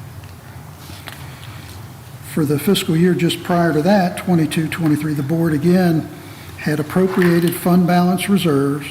It was $897,353 to start the year in the budget ordinance. There was $462,565, which was the final balloon payment for the debt service on the DSS building that had been recently constructed. And of all things, because the county made an early prepayment, you had to pay a penalty of 1% of $4,600. And then we had the first installment that year on the Viper radio system. For the fiscal year that just ended, June 24, the budget year ended with again, we started at $815,000 appropriated fund balance. We ended with an appropriated fund balance of $1,034,957. And we didn't use any of it. In fact, the general fund gained $218,492. The year prior, the general fund balance actually decreased a bit by $588,000. So between the 2 years, the board had a positive gain of $807,000. And again, there's much more detail in the report, but in the old days, the auditor would let you know if you were going in the wrong direction, and I think when you're going in the right direction, it's helpful to have that reported, especially when you have an audience. I'm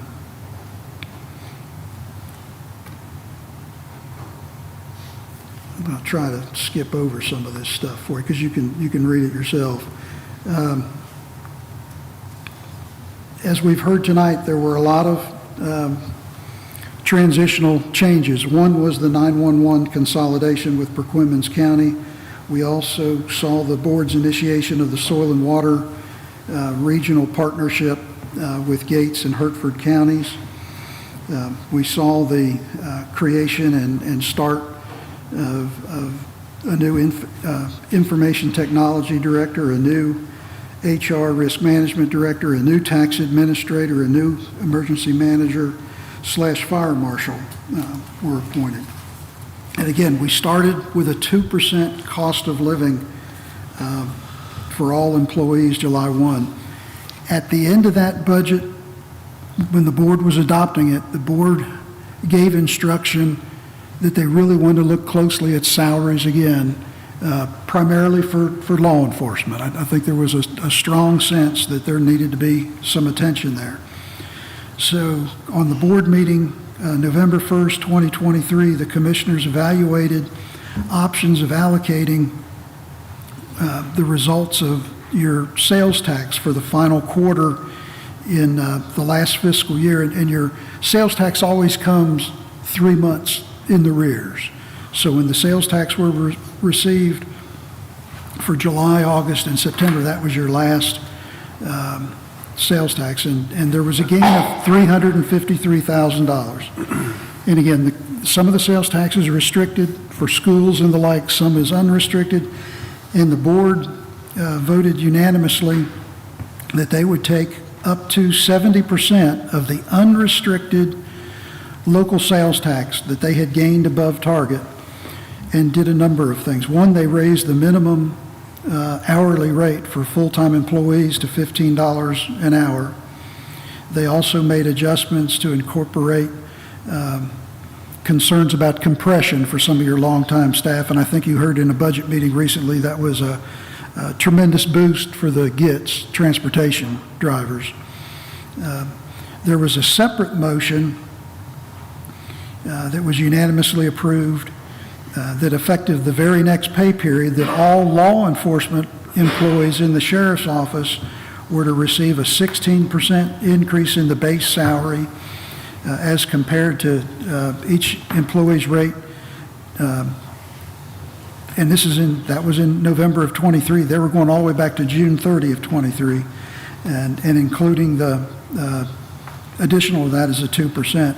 The other thing that the board worked on, and the sheriff needs to be commended for this, as he was advocating for his staff, he agreed to hold a position vacant for 2 fiscal years, and we've now run out those 2 fiscal years.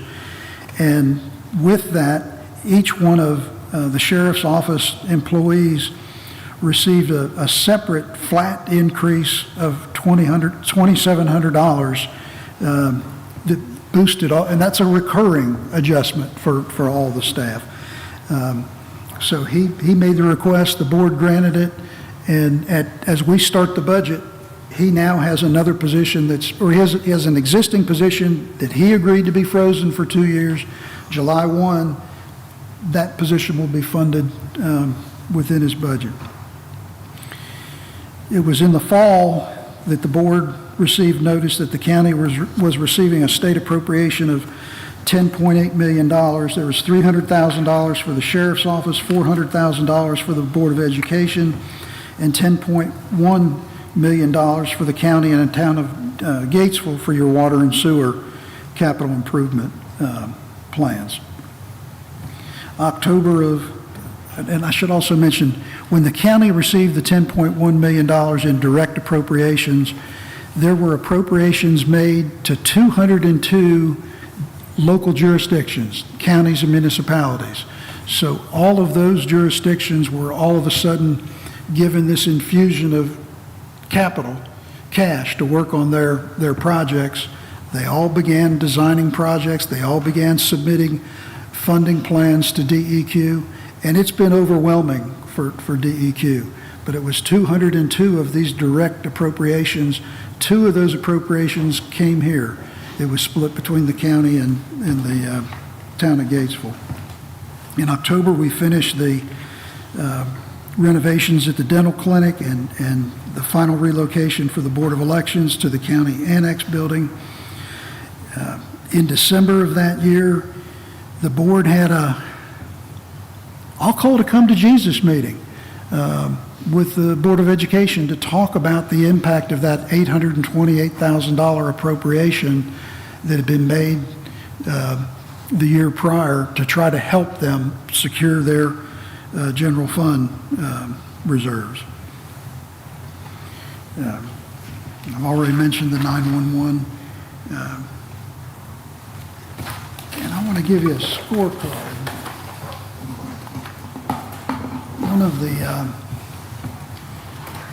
One of the skill sets that our new clerk of the board has is that she can decipher my chicken scratch and create spreadsheets in less than 12 minutes that would have taken me 2 hours.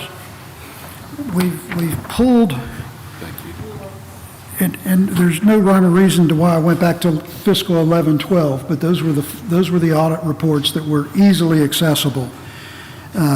But it gives you sort of a tracking to see, as of June 30, each of those fiscal years, how much of your general fund balance had been appropriated. In the second column, you see the net change. In some years you gained, some years you lost a little. The one anomaly is on the appropriated fund balance for the fiscal year 2021.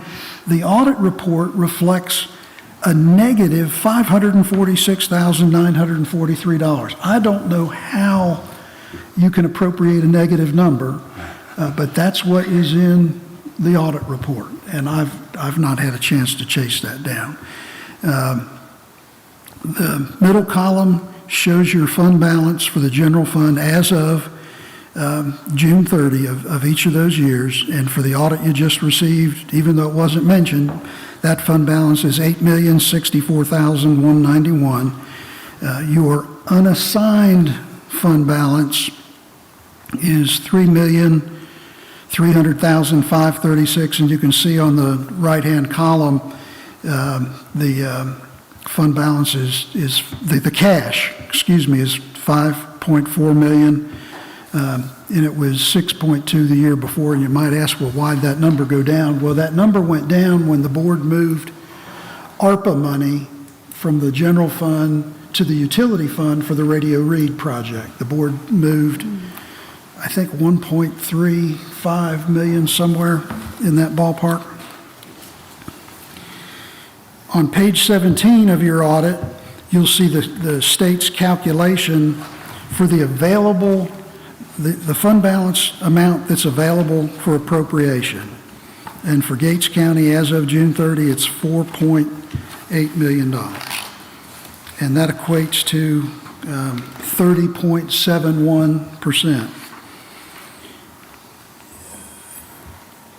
In many years, the auditor would focus on the 8% rule, which is not really a rule, it's a guideline from the General Assembly or the Local Government Commission that all jurisdictions should have at least 8% of available fund balance. Well, 8% is just 1 month of operating cash, and you're significantly above that at the present time. That's the minimum, right? That's the minimum, yeah, the 8%. I think now that when we went to our class, it was they actually changed it to like 25%. They were recommending 20 Yeah. or 25. That's what recommended was. Yeah.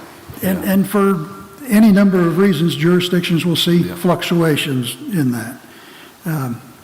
Page 21 is your balance sheet, again, where you will see the unassigned fund balance, the total fund balance. Page 26 is one of the pages I typically look at in any jurisdiction's audit to show how the board or the county performed, and that's where you can see that the county's fund balance grew in a positive way by $218,492. I'm almost there.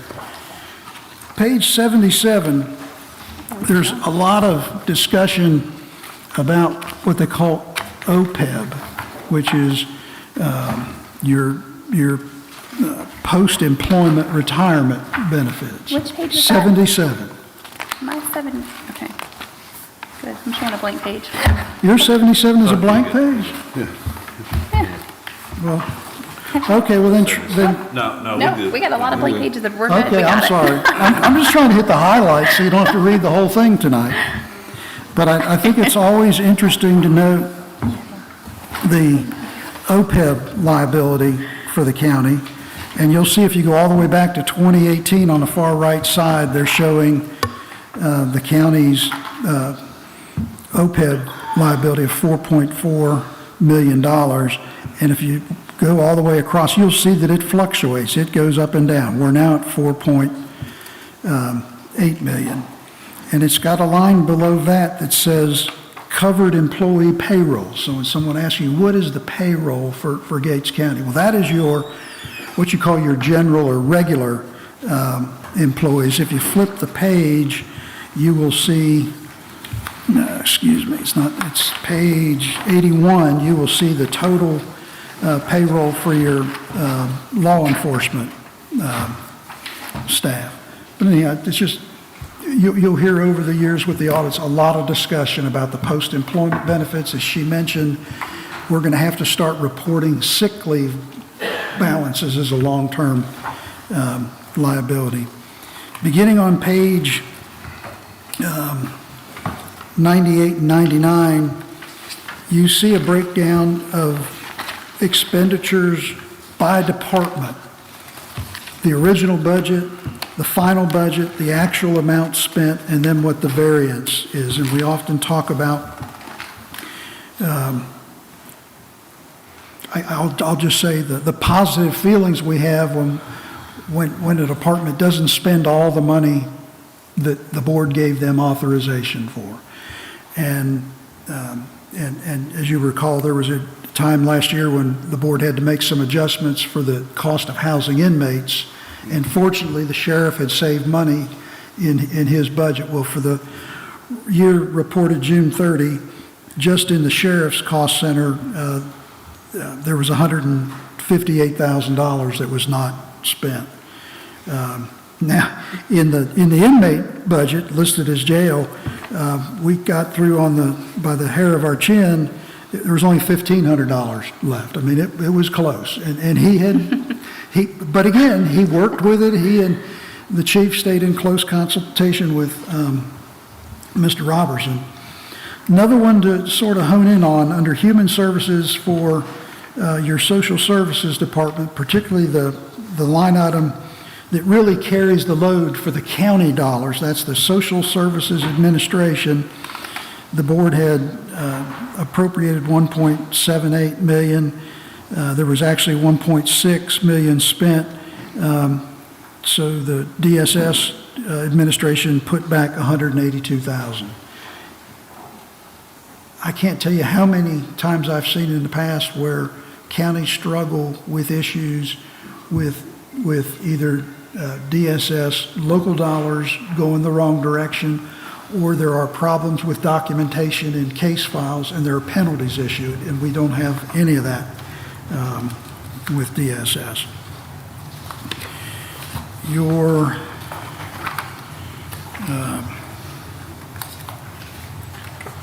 water and sewer fund, and I'm going to jump back because this is really where I wanted to get to.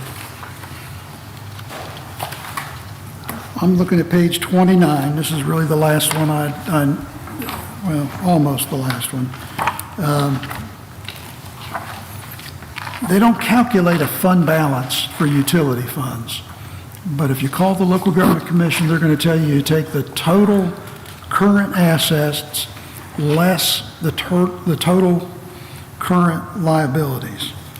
And for Gates County, the 24 fund balance for utility funds is $3.28 million. Your fiscal 23 fund balance for the water, utility, and sewer was $2.8 million. In FY22, it was 2.7. So we're making progress, Brad, and also the folks in finance that are helping you too. And then I guess one of the last ones I want to mention is the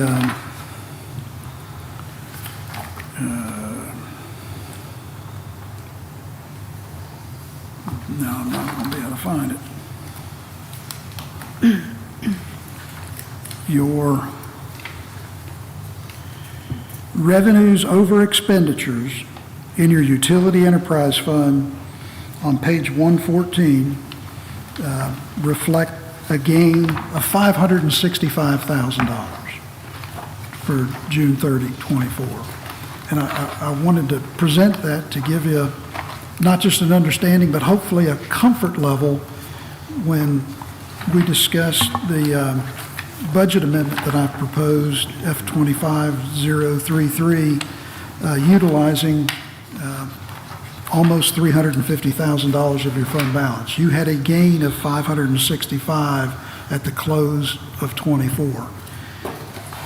In other good news, with that report that we sent out, Mr. Robertson had prepared his third quarter summary of expenditures and revenues. The general fund is on the front page. At the bottom, you'll see the cash. And again, the only significant difference on the cash was, and this was general fund, was for the money that was transferred to utilities for the water meter project. And you can see The GITS program runs as an enterprise fund. The water and sewer is below that, and you'll see the revenues are at 1.5 million through March. The expenditures are 1.3 million through March. So I think we're on track to have a pretty good year. And earlier today, when you talked about the landfill and convenience centers, we're currently at, let me make sure I'm looking at the right number. $1,004,000 in revenues and expenditures of $688,000. So all of your funds, I think, are in pretty good shape, both by audit and by third quarter performance. And it's a team effort. There's nobody that does it by themselves. And again, I hope that the newspaper will pick up some of this, because I'm afraid that PowerPoint we saw looked more like a billboard for buying audit services. And you don't have to buy them, you're forced to purchase those. But Gates County had a good year. The board did a great job. Thank you, sir. So we will go into, the presentation of... Okay, well, I may ask Brad to come up here and help me with this. I've sent this out early this morning, but I had alerted the board that this was coming. We've had some situations out at the water plant. The CPU, the main computer guts for the water treatment plant and the control for the wells died.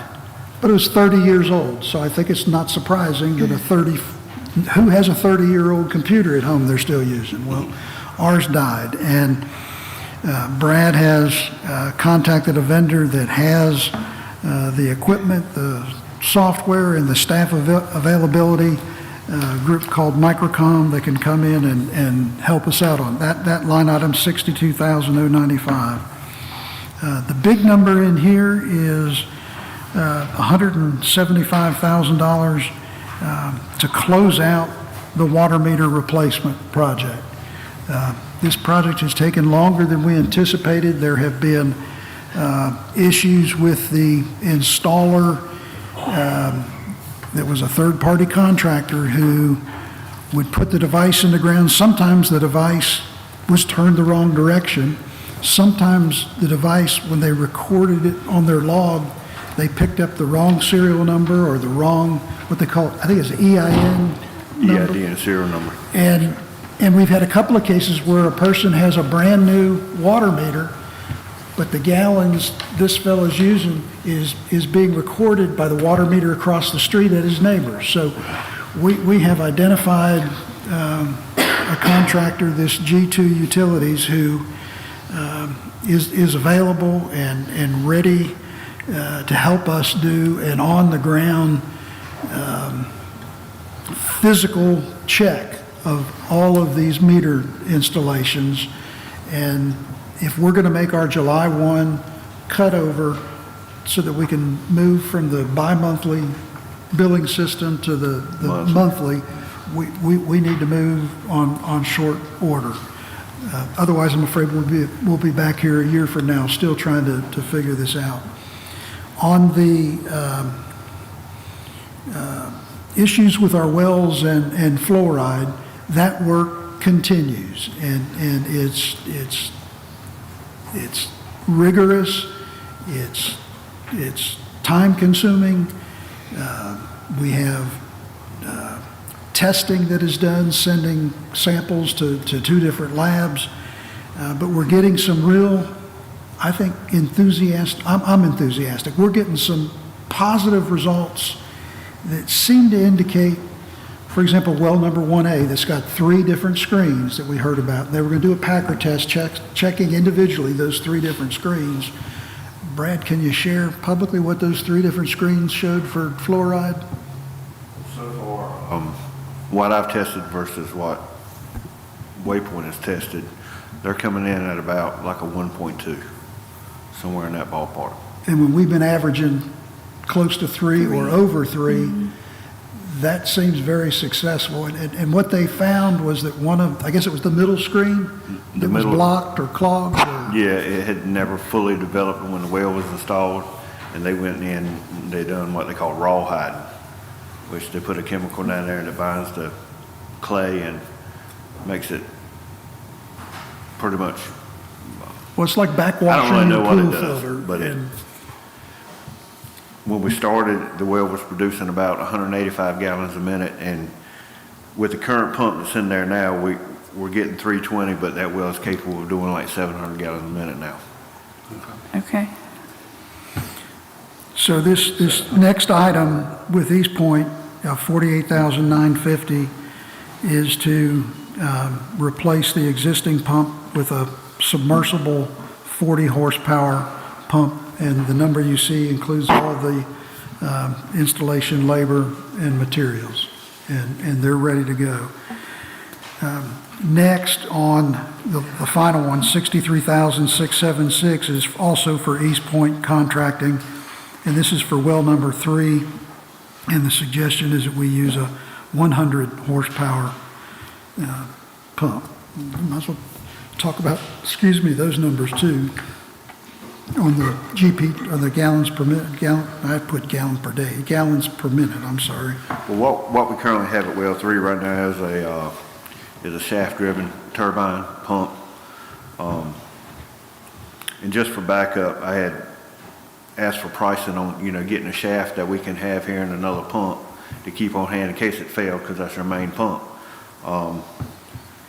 And he told me a ballpark figure which was around close to $90,000, but I can install a submersible pump, a 100 horse submersible pump, and get rid of the shaft turbine for $63,000. It's actually cheaper to replace it and put a submersible in than to spend $90,000 and have it in a warehouse, and it may be 10 years from now before you have to use it.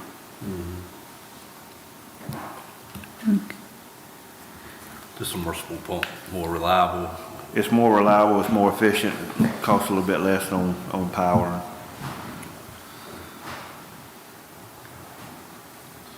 What one, there's 3 wells that you have there now. Which one is actually offline? Is the well 1 that's been offline, the one that we've been doing all the testing with? Yeah, it's been offline. It's back online now. I brought it back online yesterday. Okay.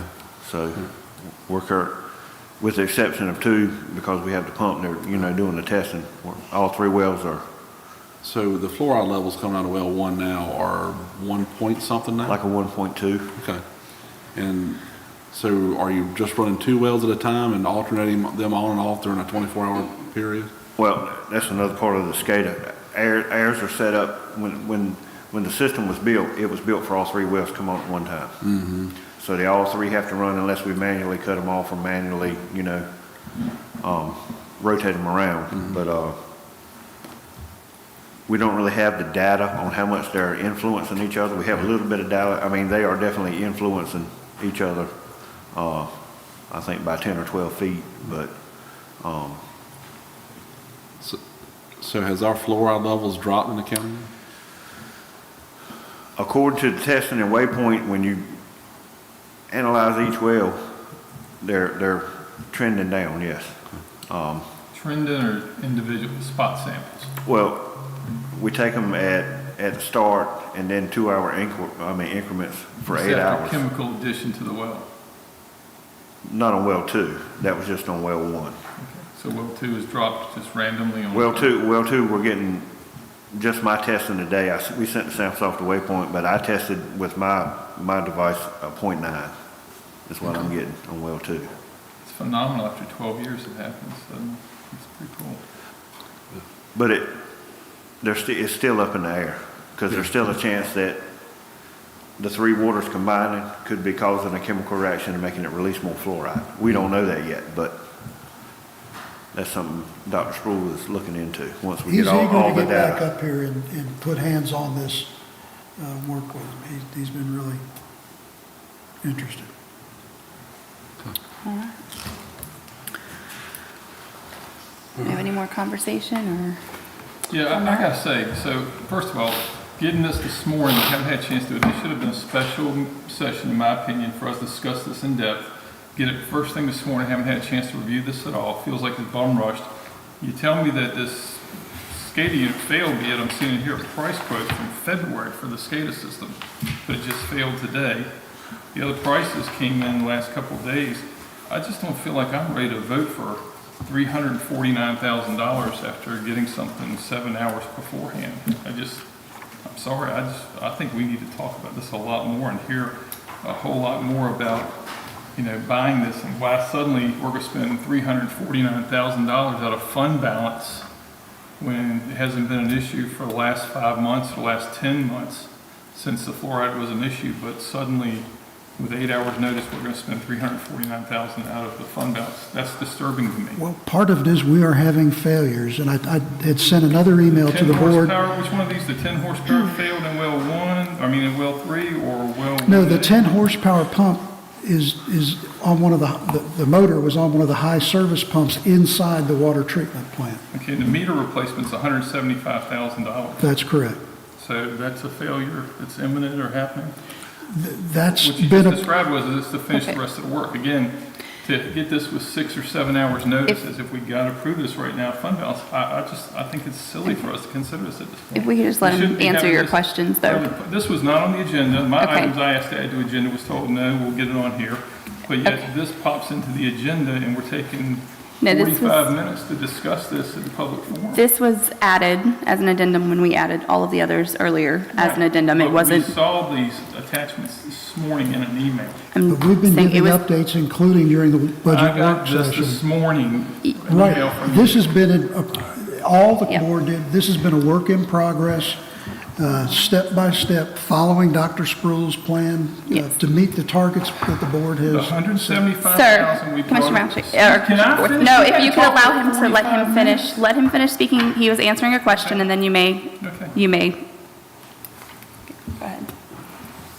There are a lot of moving parts in the public utilities arena that Brad's juggling. Our priority is the fluoride mitigation strategy. We have been very, very pleased with the support from Dr. Spruill, who everyone had a chance to meet, and has been talking with Brad and coaching him and the well drillers, if not on a daily basis, every other day. We've been following the protocols to do the more aggressive testing and sampling. I don't think we have a choice but to try to fix this thing. And to certainly bring our automatic meter reading project to fruition. And if somebody's got to take blame for that, it'll be me. When we did that project, I just hit the ground, actually got written up by the auditors. We developed that project ourselves, and we thought, based on experience, it would be simple enough. Of course, nothing's simple in Gates County, that we did not ask our engineers to develop the scope of work, to develop the contract with, again, if the engineers would have had the contract, we'd have liquidated damages that could be going after. But we had been expediting this thing because of the situation the county was in. And what had happened with the audit write-up was, there was a transition, folks, got to remember, between late 22 and 23 when administrations changed. And when I had the opportunity to join the team, there had been some efforts to collect some pricing, but it was not formalized to the extent that we could move forward on a $1 million+ project. So we came back to the board, explained we need to reject those initial 3 prices. We went through a formal process. The board, and that happened in the year that ended fiscal 23.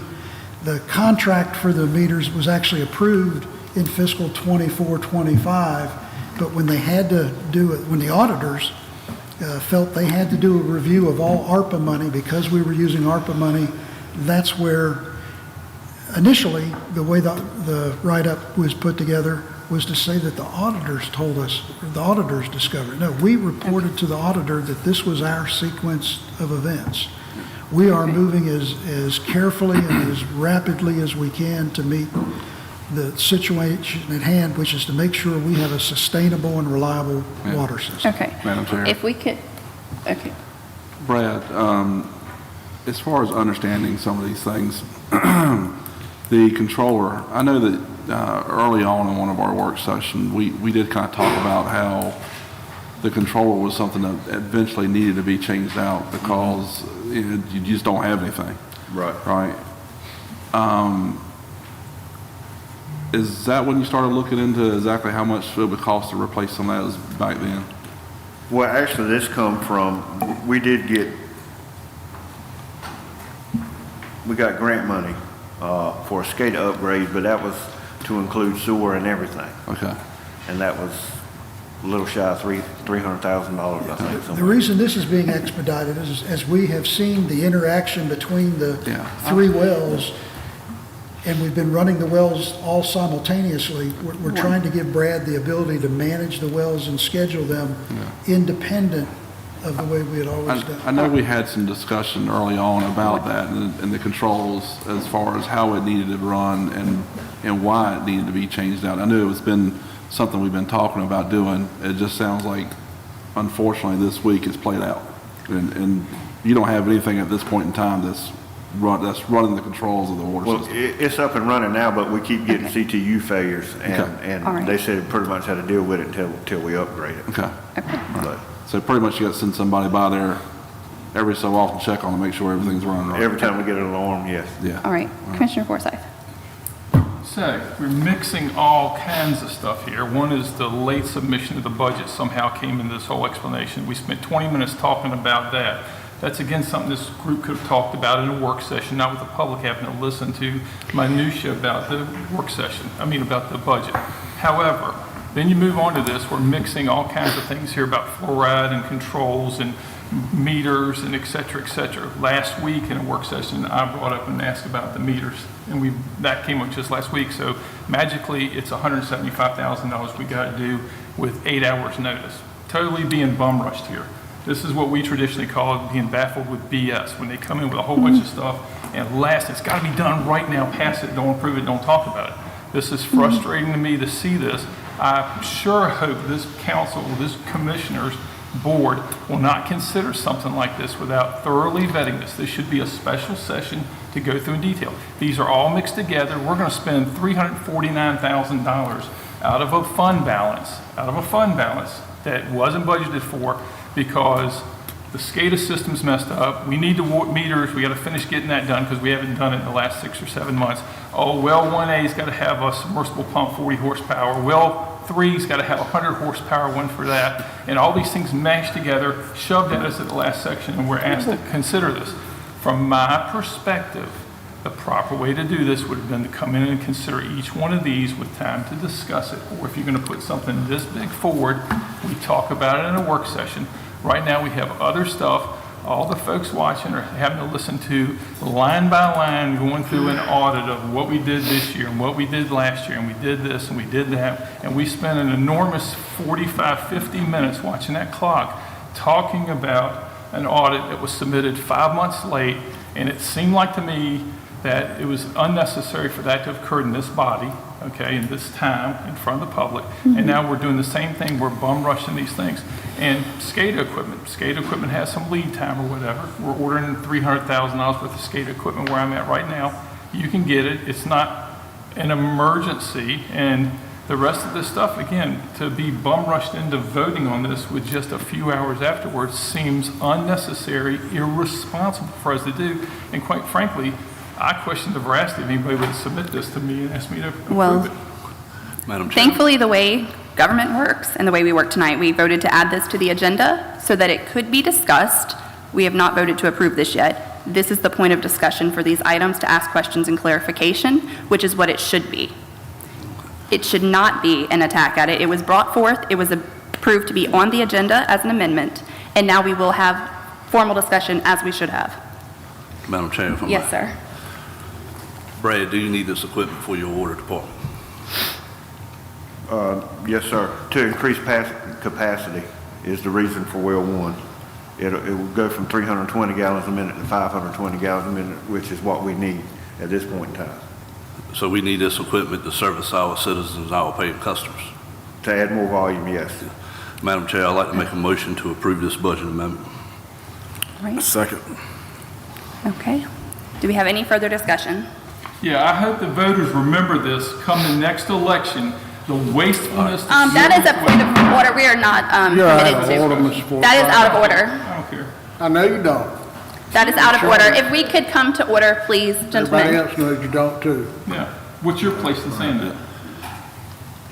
He's our legal counsel. He is our legal. Point out it's out of order. I've never had to speak to a board of commissioner in this tone, the Too way bad. you act, Too bad. in 24 years. Yes, Great. this is So it's been railroaded. point of Madam order. Let's Chair. get back on track. We have a Madam- motion. We have a second. If there's no further discussion on the matter that has met a motion made, then we will go into a vote by a raise of hands. All in favor? Any opposed? Right. We have 4-1. This passes. Thank you. Madam Chair, I'd make a motion to close this meeting.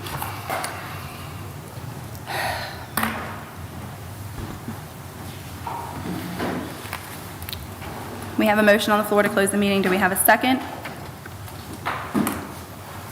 All right. Motion is not carried, but I would like to make a motion to go into recess for 10 minutes before we move on to the rest of the addendums to the agenda. I second that motion. All in favor? We are in recess for 10 minutes. Thank you.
We'd want to change the time to 8 o'clock and not 6.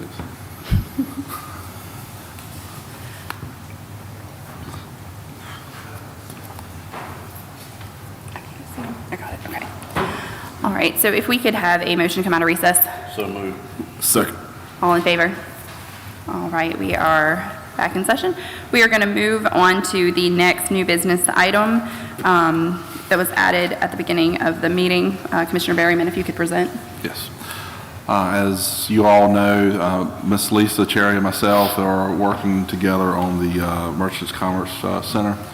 And one of the things that we have been working on is with Summit Engineering, and they have already started through other means, the money that was already appropriated to them, and a proposal and subcontract has gone into place between them and the county way long ago, and we are finally going to finish using those funds that was appropriated. And once they are finished with that, we'll have something to present to the county, and then go to there from the public as far as that goes. And basically what it is just the updated plan as far as the vision that we have for the Commerce Center. Now, as far as what I'm asking for here tonight is the next phase of the Commerce Center is looking into bringing in possibly some type of alternative grocery store, as well as a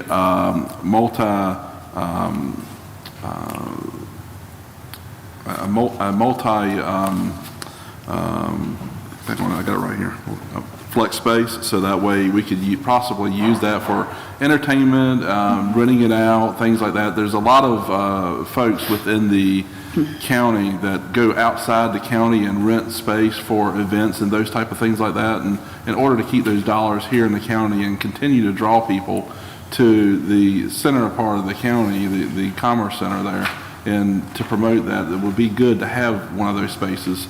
So what Summit has suggested, and I agree, as well as Ms. Cherry as well, is that we move to do a study as far as the feasibility of it and what that facility would cost, as well as a feasibility study to put in a alternative model grocery store. And there's a couple different options that we can kind of go down to see if that would work within the county and if it will be self-sustainable, which is the most important thing. We don't want to go down this road and it fail in a year. So we want to make sure that whatever we end up putting there, it's going to sustain for a long, long time and be a benefit to the residents of the county. So I would like to make a motion to approve the proposal set forth to us by Summit Engineering to continue down this path. Okay, so we have a motion on the floor. Do we have a second before we open for discussion? You want discussion before or second? I think the proper order is motion, second, then discussion. I'll second.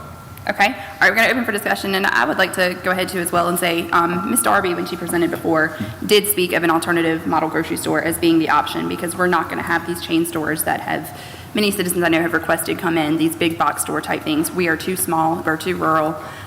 We would have to more than double in size before that could happen. And so this was one of the alternative model grocery stores that she had mentioned, and she'd mentioned other localities that they'd worked with that had brought them in. So yes, but specifically when her and I were talking the other week, she mentioned Surrey County, Surrey County. Up in Virginia. Yep. They have a model store that's just come into operation for about 6 months now. And it's doing well. Yeah, and that's what she's saying. So she's also going to get me in contact with those as far as how did they do it, what did the funding look like, and those type of things. So that way we can kind of get some ideas about somebody who's already started walking that path a little before we're going to walk it, and see what's the best road to go down for us. Awesome.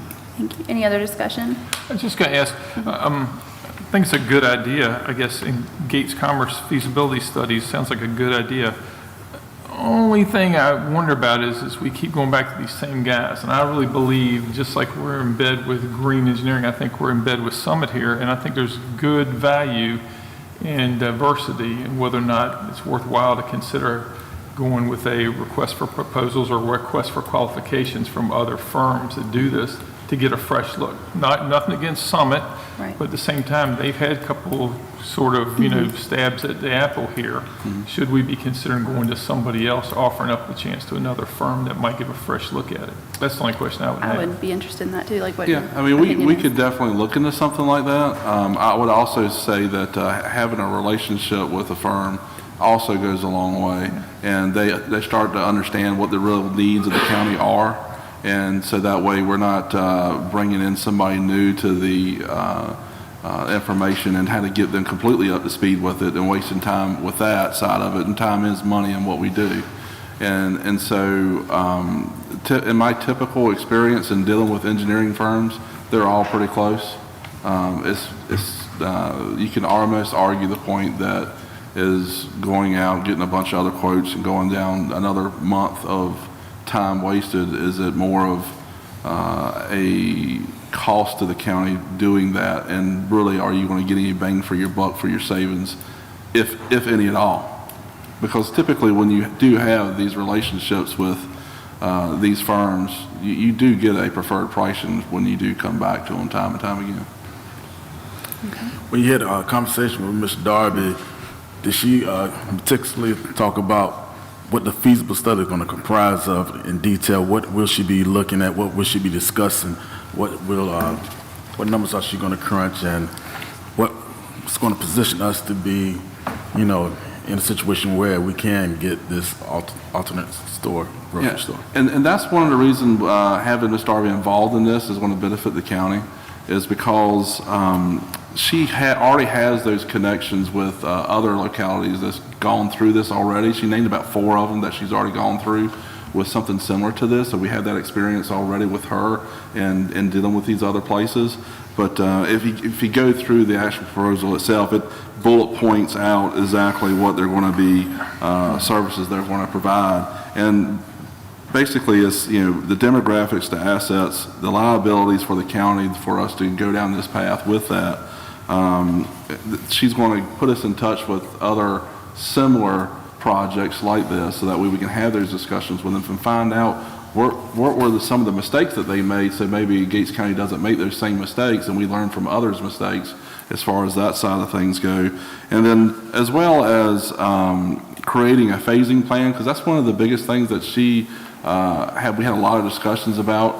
How do you start from nothing to having a full-blown box store sitting there serving the residents of the county and those type of things like that. And so she's going to create that phasing plan for us to give us that stepping stone and a little bit of a roadmap there.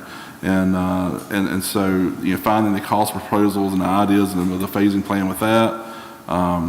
They're going to do a high-level cost assessment of what something like this would cost for the county, as well as jump into the multi-service facility is, all right, what is the demand in the county really for something like this? There's been a lot of discussions as far as something that we can do in the county. Other counties does a thing called like summer nights where they have local bands and those type of things like that, and we're able to generate revenue off of it. Maybe have some food trucks or those type of things to bring food into the county, and you start making this area a hub for people coming into the area, and that will promote more local businesses may want to come into this. So that's one of the things that how she's going to help us by generating this plan and generating this business model as far as how we're going to move forward from this point and kind of help us through that. All right.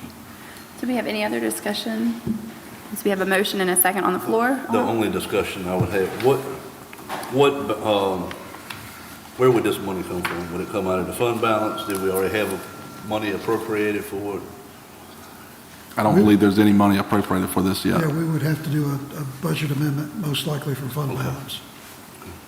And I should also mention that the money we talked about recently, the SCIF funds that were available when we thought we were just going to renovate the old community center, at the board's direction, we contacted the state budget and management office, and they have approved redirecting those monies to be for the design of the new community and senior center. So that shift was met, I think, very positively from what Lisa described. So this would be a new appropriation. Okay. I do have a question. The Flex Center, I may be saying the wrong terminology for the bill, but I think it's vital. And I know the committee, decide on that. Now I know as a county, we decide on a grocery store, but it's the Flex building, and that's a great idea. But I think it'd be wise to get further input from the citizen concerning this particular entity. Yes. Because it's something new, and we want it to be something that be successful and that all the citizens are welcome. And I like it myself. I like the strategy, but the input from the citizens concerning the flex building, do they want a flex building? Do they not want a flex building? Is it 50-50? Is it 36? Is it 30-40? I think that's critical to know the constituents' view on that. I know the committee discussed it, but the constituents' view, their input, which some of it was good with that the last time, getting the constituent views through different surveys, and that's just something, discussion, just, think about. I agree 100%, and one of the things that Summit is going to do for the Flex building is to actually do a survey in the county in and of itself to see what the kind of feedback they get with that. And of course, once we get to a point where there's something to talk about, right? Right now it's an idea, and how do you get that idea from something that we're just talking around here to in front of the citizens about to an actual material thing that you can say, this is what we want to do. Are you okay with this? We want to get to that point, and then from that point we'll do some public forums and those type of things like that. And Sounds good. I could be misremembering, but I do believe that a community space was a part of what they had discussed before when they brought it to us, when they had taken it to the citizens, a community space, which it was I don't think it was from the labeled concept plan. differently, but it had like the, I think on the concept plan that we originally had, it had an area for like the food trucks, for a stage for the, You're so right. it did, it's just a different terminology, but I think it was the same concept in that original study. Okay. That's right, you're right. All right. Do we have any further? No? All right, we will call for a vote. All in favor of approving? All right, any opposed? None? All right, that passes. Thank you. All right, we are going to move into, we have 4 from Commissioner Forsyth. I'm just going to review the cost of living, fluoride, Board of Elections, and then water system problems. Here's a copy of it. I went and typed it up just so I can read it, but made a copy for y'all. So, Thank you. So it's clear and for the record. All right, inasmuch as I feel it's important to demonstrate a strong sense of financial restraint during these difficult economic times, and since the entire country is about to potentially experience significant entire county is about to experience significant financial impacts due to the reevaluation of our homes and property, I feel it's important to set some financial restraints on our county government's organization. I therefore make a motion that all department heads and all staff with current salaries above $80,000 will be restricted to a 1% cost of living increase and no other salary adjustment in the upcoming fiscal year budget. In the event of a contractual requirement, not merely a recommended raise amount for a specific raise amount, then those persons will be limited to the minimum required raise required contractually. That's my motion. I second that motion. All right, do we have any discussion? Any opinions on such? Do you need a moment? So this is, I guess just saying anyone above $80,000 that is not contractually If their contract doesn't say contracted. specifically, absolutely will get this amount, then they'll be limited to at most 1%. They could be held to 0 if that's what the finance officer comes back to us with. Okay. But I'm just saying it shouldn't be more than 1% for the senior staff. And I will point out, it seems to be common knowledge now that, you know, a lot of our senior staff make more than other counties of similar size. So Okay. I don't think that's a strain. For me, before I could agree to something like this, I would like to get further in the budget process and actually see where we stand as a county. All right. Have any other input? Commissioner Berryman, Commissioner Roundtree? Yes, my input is this.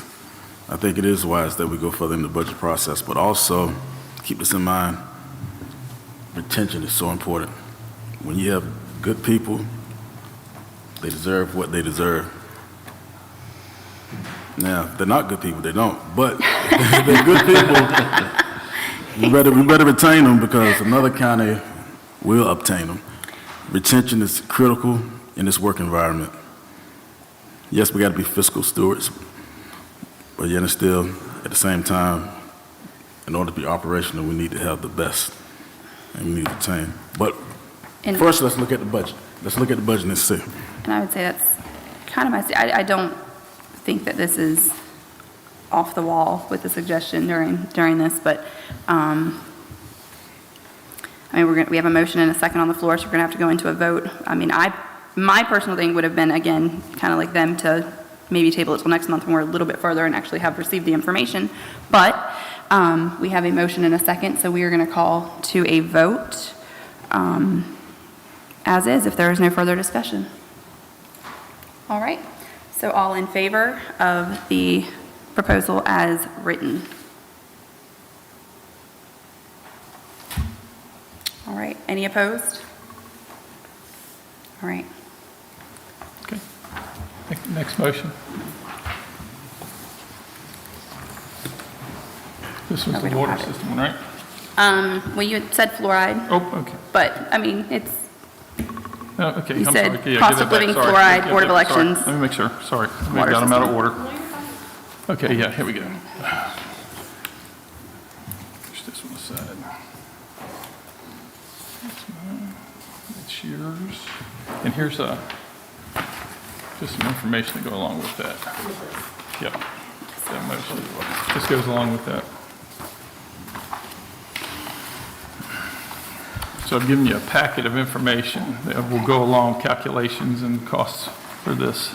This motion says, inasmuch as Gates County continues to have fluoride in our drinking water well in excess of the 2.7 milligrams per liter of the North Carolina Department of Environmental Quality's set standard of 2.0, and as no significant progress has been made by the contracted engineer towards resolution of the issue beyond continued well sampling and analysis, I move that bottled water be procured in bulk by the Water Department for distribution to all Gates County school children under the age of 8.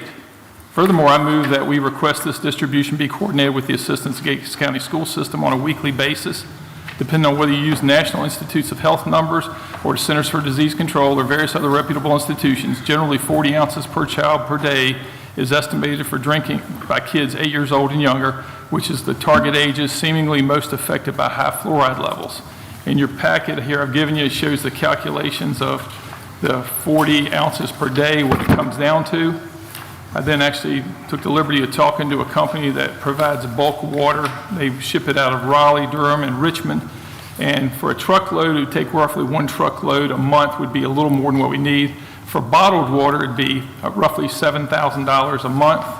For 5-gallon containers of water, if you distributed those the same amounts, it actually is more expensive to get the big ones. It's about $9,000. This would give you a total cost for these things of the 5-gallon one about just about $108,000, and the smaller bottled water would be $84,000 for a year's worth of water.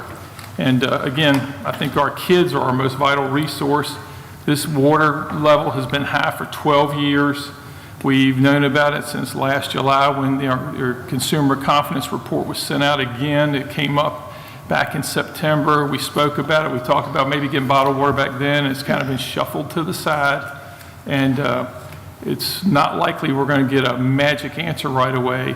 And for merely $78,000 or $84,000 at the least, or as much as $108,000, we can give our kids good drinking water. And one of the documented findings of high fluoride levels are mental and cognitive disabilities being affecting kids 8 and under. And since our school systems are suffering, there's a possible correlation between there. This seems like a small amount of money. If we just voted to spend $349,000 on just an 8-hour notice, I think spending potentially $108,000, but more likely $84,000 for our kids to have good drinking water is a minimal effort, minimal amount of expenditure for us to do. So that's my motion. Commissioner Forsyth? Yes, sir. Yes, ma'am. Could I possibly ask, and this is just going based on the information that came from Mr. Arnold earlier, would this be something that you would be, you can carry it forward as a motion as you have carry forward to next month and see what the new fluoride levels are, since we are showing a trend down? Every month there's been an Okay. excuse. There's been another reason I'd like this motion voted on now, because again, one-time reading out of now 13 years, 1 month of readings that say, oh, magically we're at 1.2 after we've chemically treated the wells is not sufficient for me to say, Okay, oh. so we have a wait on it. motion. Do we have a second? All right, well, that will not carry. All right. Next, we have the Board of Elections. Board of Elections, Yep. okay.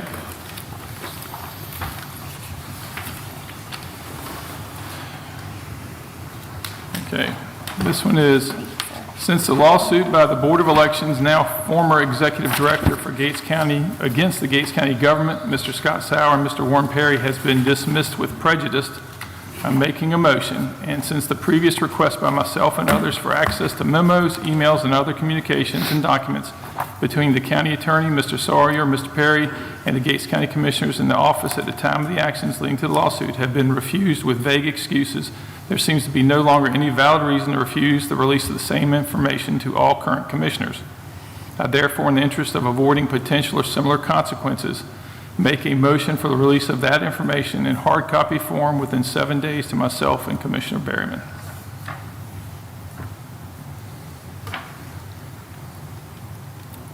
All right, That's my motion. so do we have a second? Excuse me. 7 days.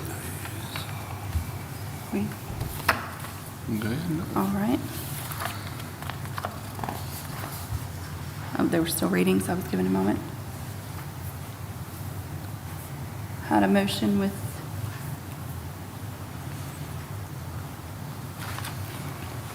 okay, with no second, so that does not carry. Okay, there you go. Next All one. right, and the last is the water system. Yep, water system. Okay, there you go. Oh, yeah, okay. Okay, this one is, inasmuch as Gates County continues to suffer numerous problems with our water system, and as line cuts appear to continue, and as workmanship on repairs fall short of what many would call acceptable standards, I repeat my suggestion from our February work session with this motion that a one-time contract be procured to repair many of the outstanding broken, cut, and leaking water lines in order to reduce the excessive system-wide water loss and thereby reduce the overall water demand. Additionally, the contractor should be engaged to repair or properly backfill the numerous sand backfills that have washed into ditches where repairs have already been made. Photo examples can be provided, or actually I put are provided, but can be provided of these washout areas and sand backfills. I will second that motion. And this is to Alleviate. procure a contractor to help our water department catch up on leaks. To alleviate some of their load Yep. right now to be caught up They're across the always county. too. Yep. Yep. So, again, like as early, this is for the benefit of the citizens. Yeah. So we have a motion, we have a second. Do we have any further discussion? No? All right, all in favor? All right, that was unanimous, so that one carries. I believe that was all of the addendums, Madam Clerk.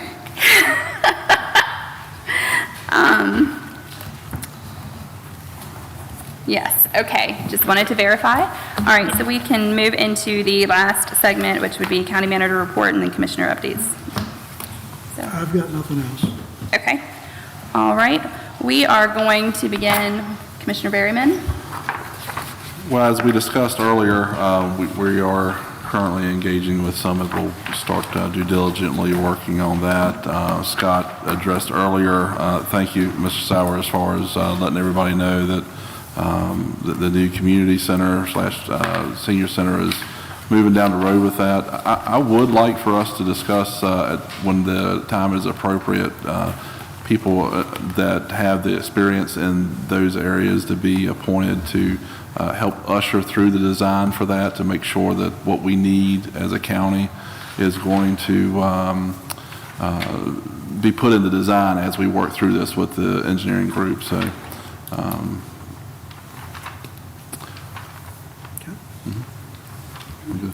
All right, we will just come down the line with, Thank you all for coming out tonight. I know hot topic is tax eval. We opened the Board of Equalization review this evening, so the proper paperwork can be filed now if you want to appeal. So not really looking forward to that process, but I understand. Just work with us. We're gonna do the best we can with it and see if everybody can get on the same page. But appreciate everybody coming out tonight. Shout out to Proclemens for their report. They've done exceptionally well. I couldn't be more proud to be a part of a team. So that's all my updates for tonight. all right, Commissioner Roundtree. Yes, I want to remind everyone, Director Bobby Lowe mentioned about the simulation. It's going to take place April 29th at the Upper Room from 8:30 to 12 o'clock. It's a simulation of reentry, showing the challenges that former inmates have in transitioning back into society. Also, I had an opportunity to attend Public Health Day in Raleigh.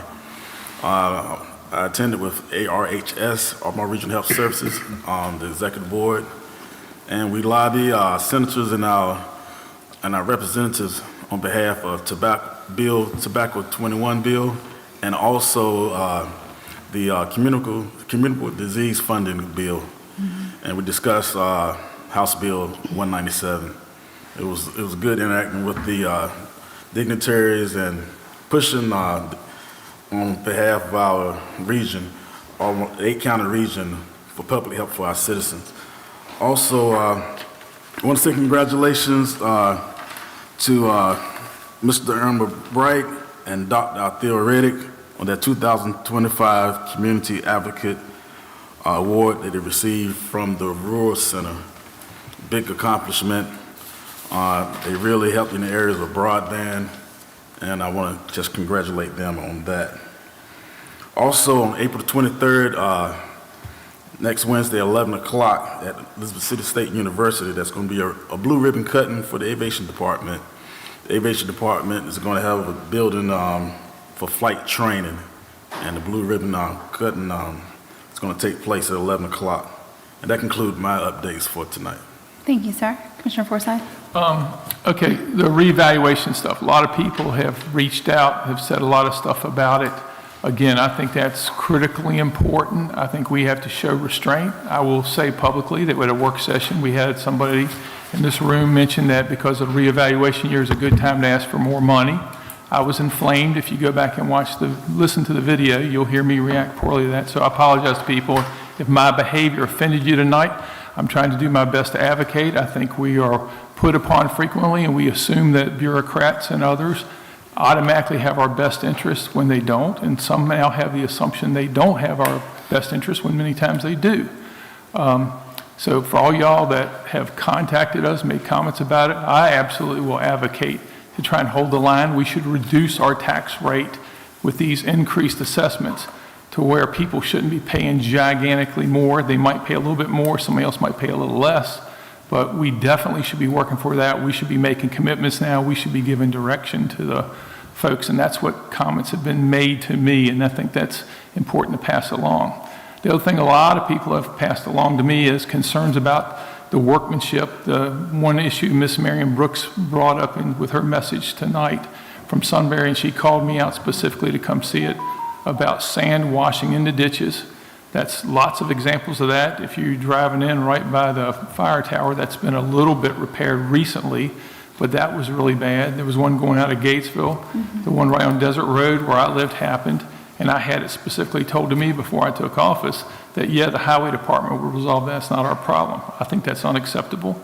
I talked to other utility directors in our vicinity. All of them say, yep, That's Gates County. And I hate to think that we lower our standards to that we have to push harder. I think a contractor could help us get there, but there's all kinds of products that I tell people, you can put down butte matting, you can put down seeding, you can put down straw to try and grow grass in. We shouldn't be having this stuff.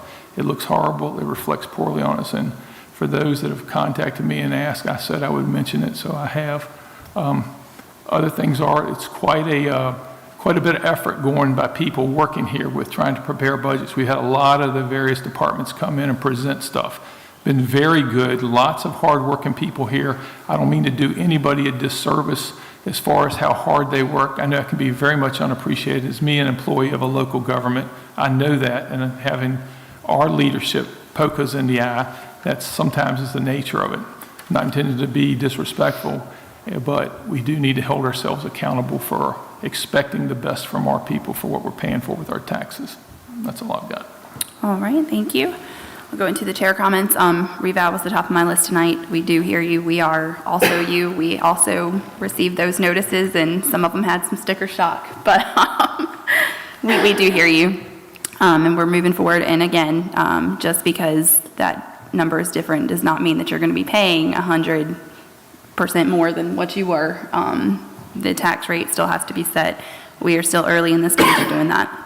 I'm not going to hit on the simulation again since it's been there, but I will hit on it and say look out for the Facebook page if you're interested in registering for the reentry simulation by Trillium.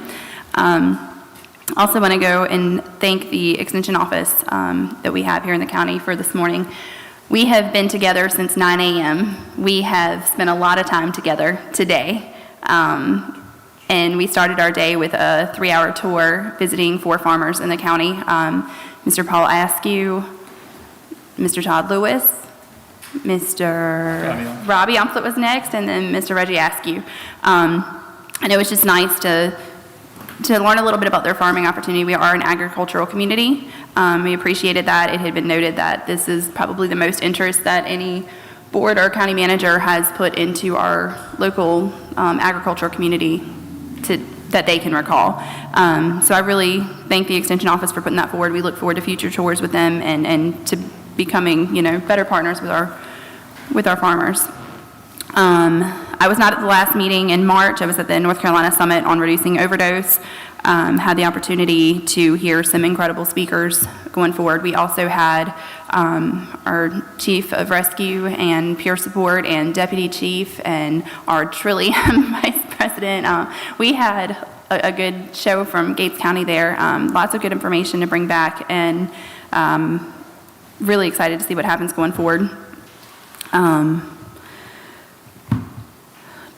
We mentioned the advisory board and committee training. We are going to continue to push forward on that. Budget processes have started. They are still happening. We are trying to make a goal of meeting with every department, basically that we help fund in any capacity, and learning about each department, what they do, who they are, what the background is, and taking that information into consideration, looking at the workload as we move forward. We are trying to be the best stewards we can of the funds that we have coming in from our citizens. Again, we are also those with the sticker shock and the tax rate coming up. So last thing I had written down before I go into my opinion on tonight here a little bit, I am proud to say 3 of my 4 kids are now public school students here in Gates County. And we have had a wonderful first 2 weeks with Gatesville Elementary School. So I just want to put that out there. I know that we have a lot go out against our school system sometimes, the different teachers, different staff, but I can personally say my 3 have been absolutely embraced, and it has been a beautiful transition, aside from my 6-year-old trying to play on my heartstrings a little bit, but it has been beautiful, and I'm thankful for it. As far as going forward, the transparency issue, these things were brought forth. We had conversation tonight. It was mentioned maybe it should have been done at a work session separately. We keep hearing the word transparency. We want transparency. We want these conversations at the table.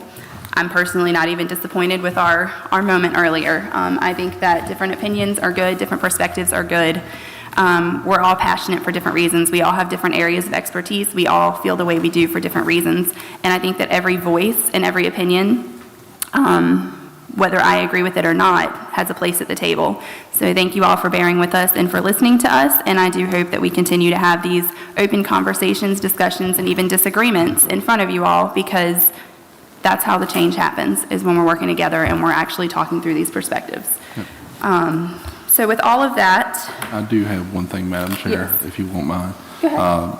Paul Askey sent me a text and Okay. wanted to let all the county commissioners know and the county manager, well, how much he had enjoyed us coming over, and just want to express his thanks Yeah. for all of us coming by. So I just felt like I should mention that before we wrapped up tonight, and his also his thanks for, as far as Paul Smith putting that all Yeah. together for Yes. us today. So thank you.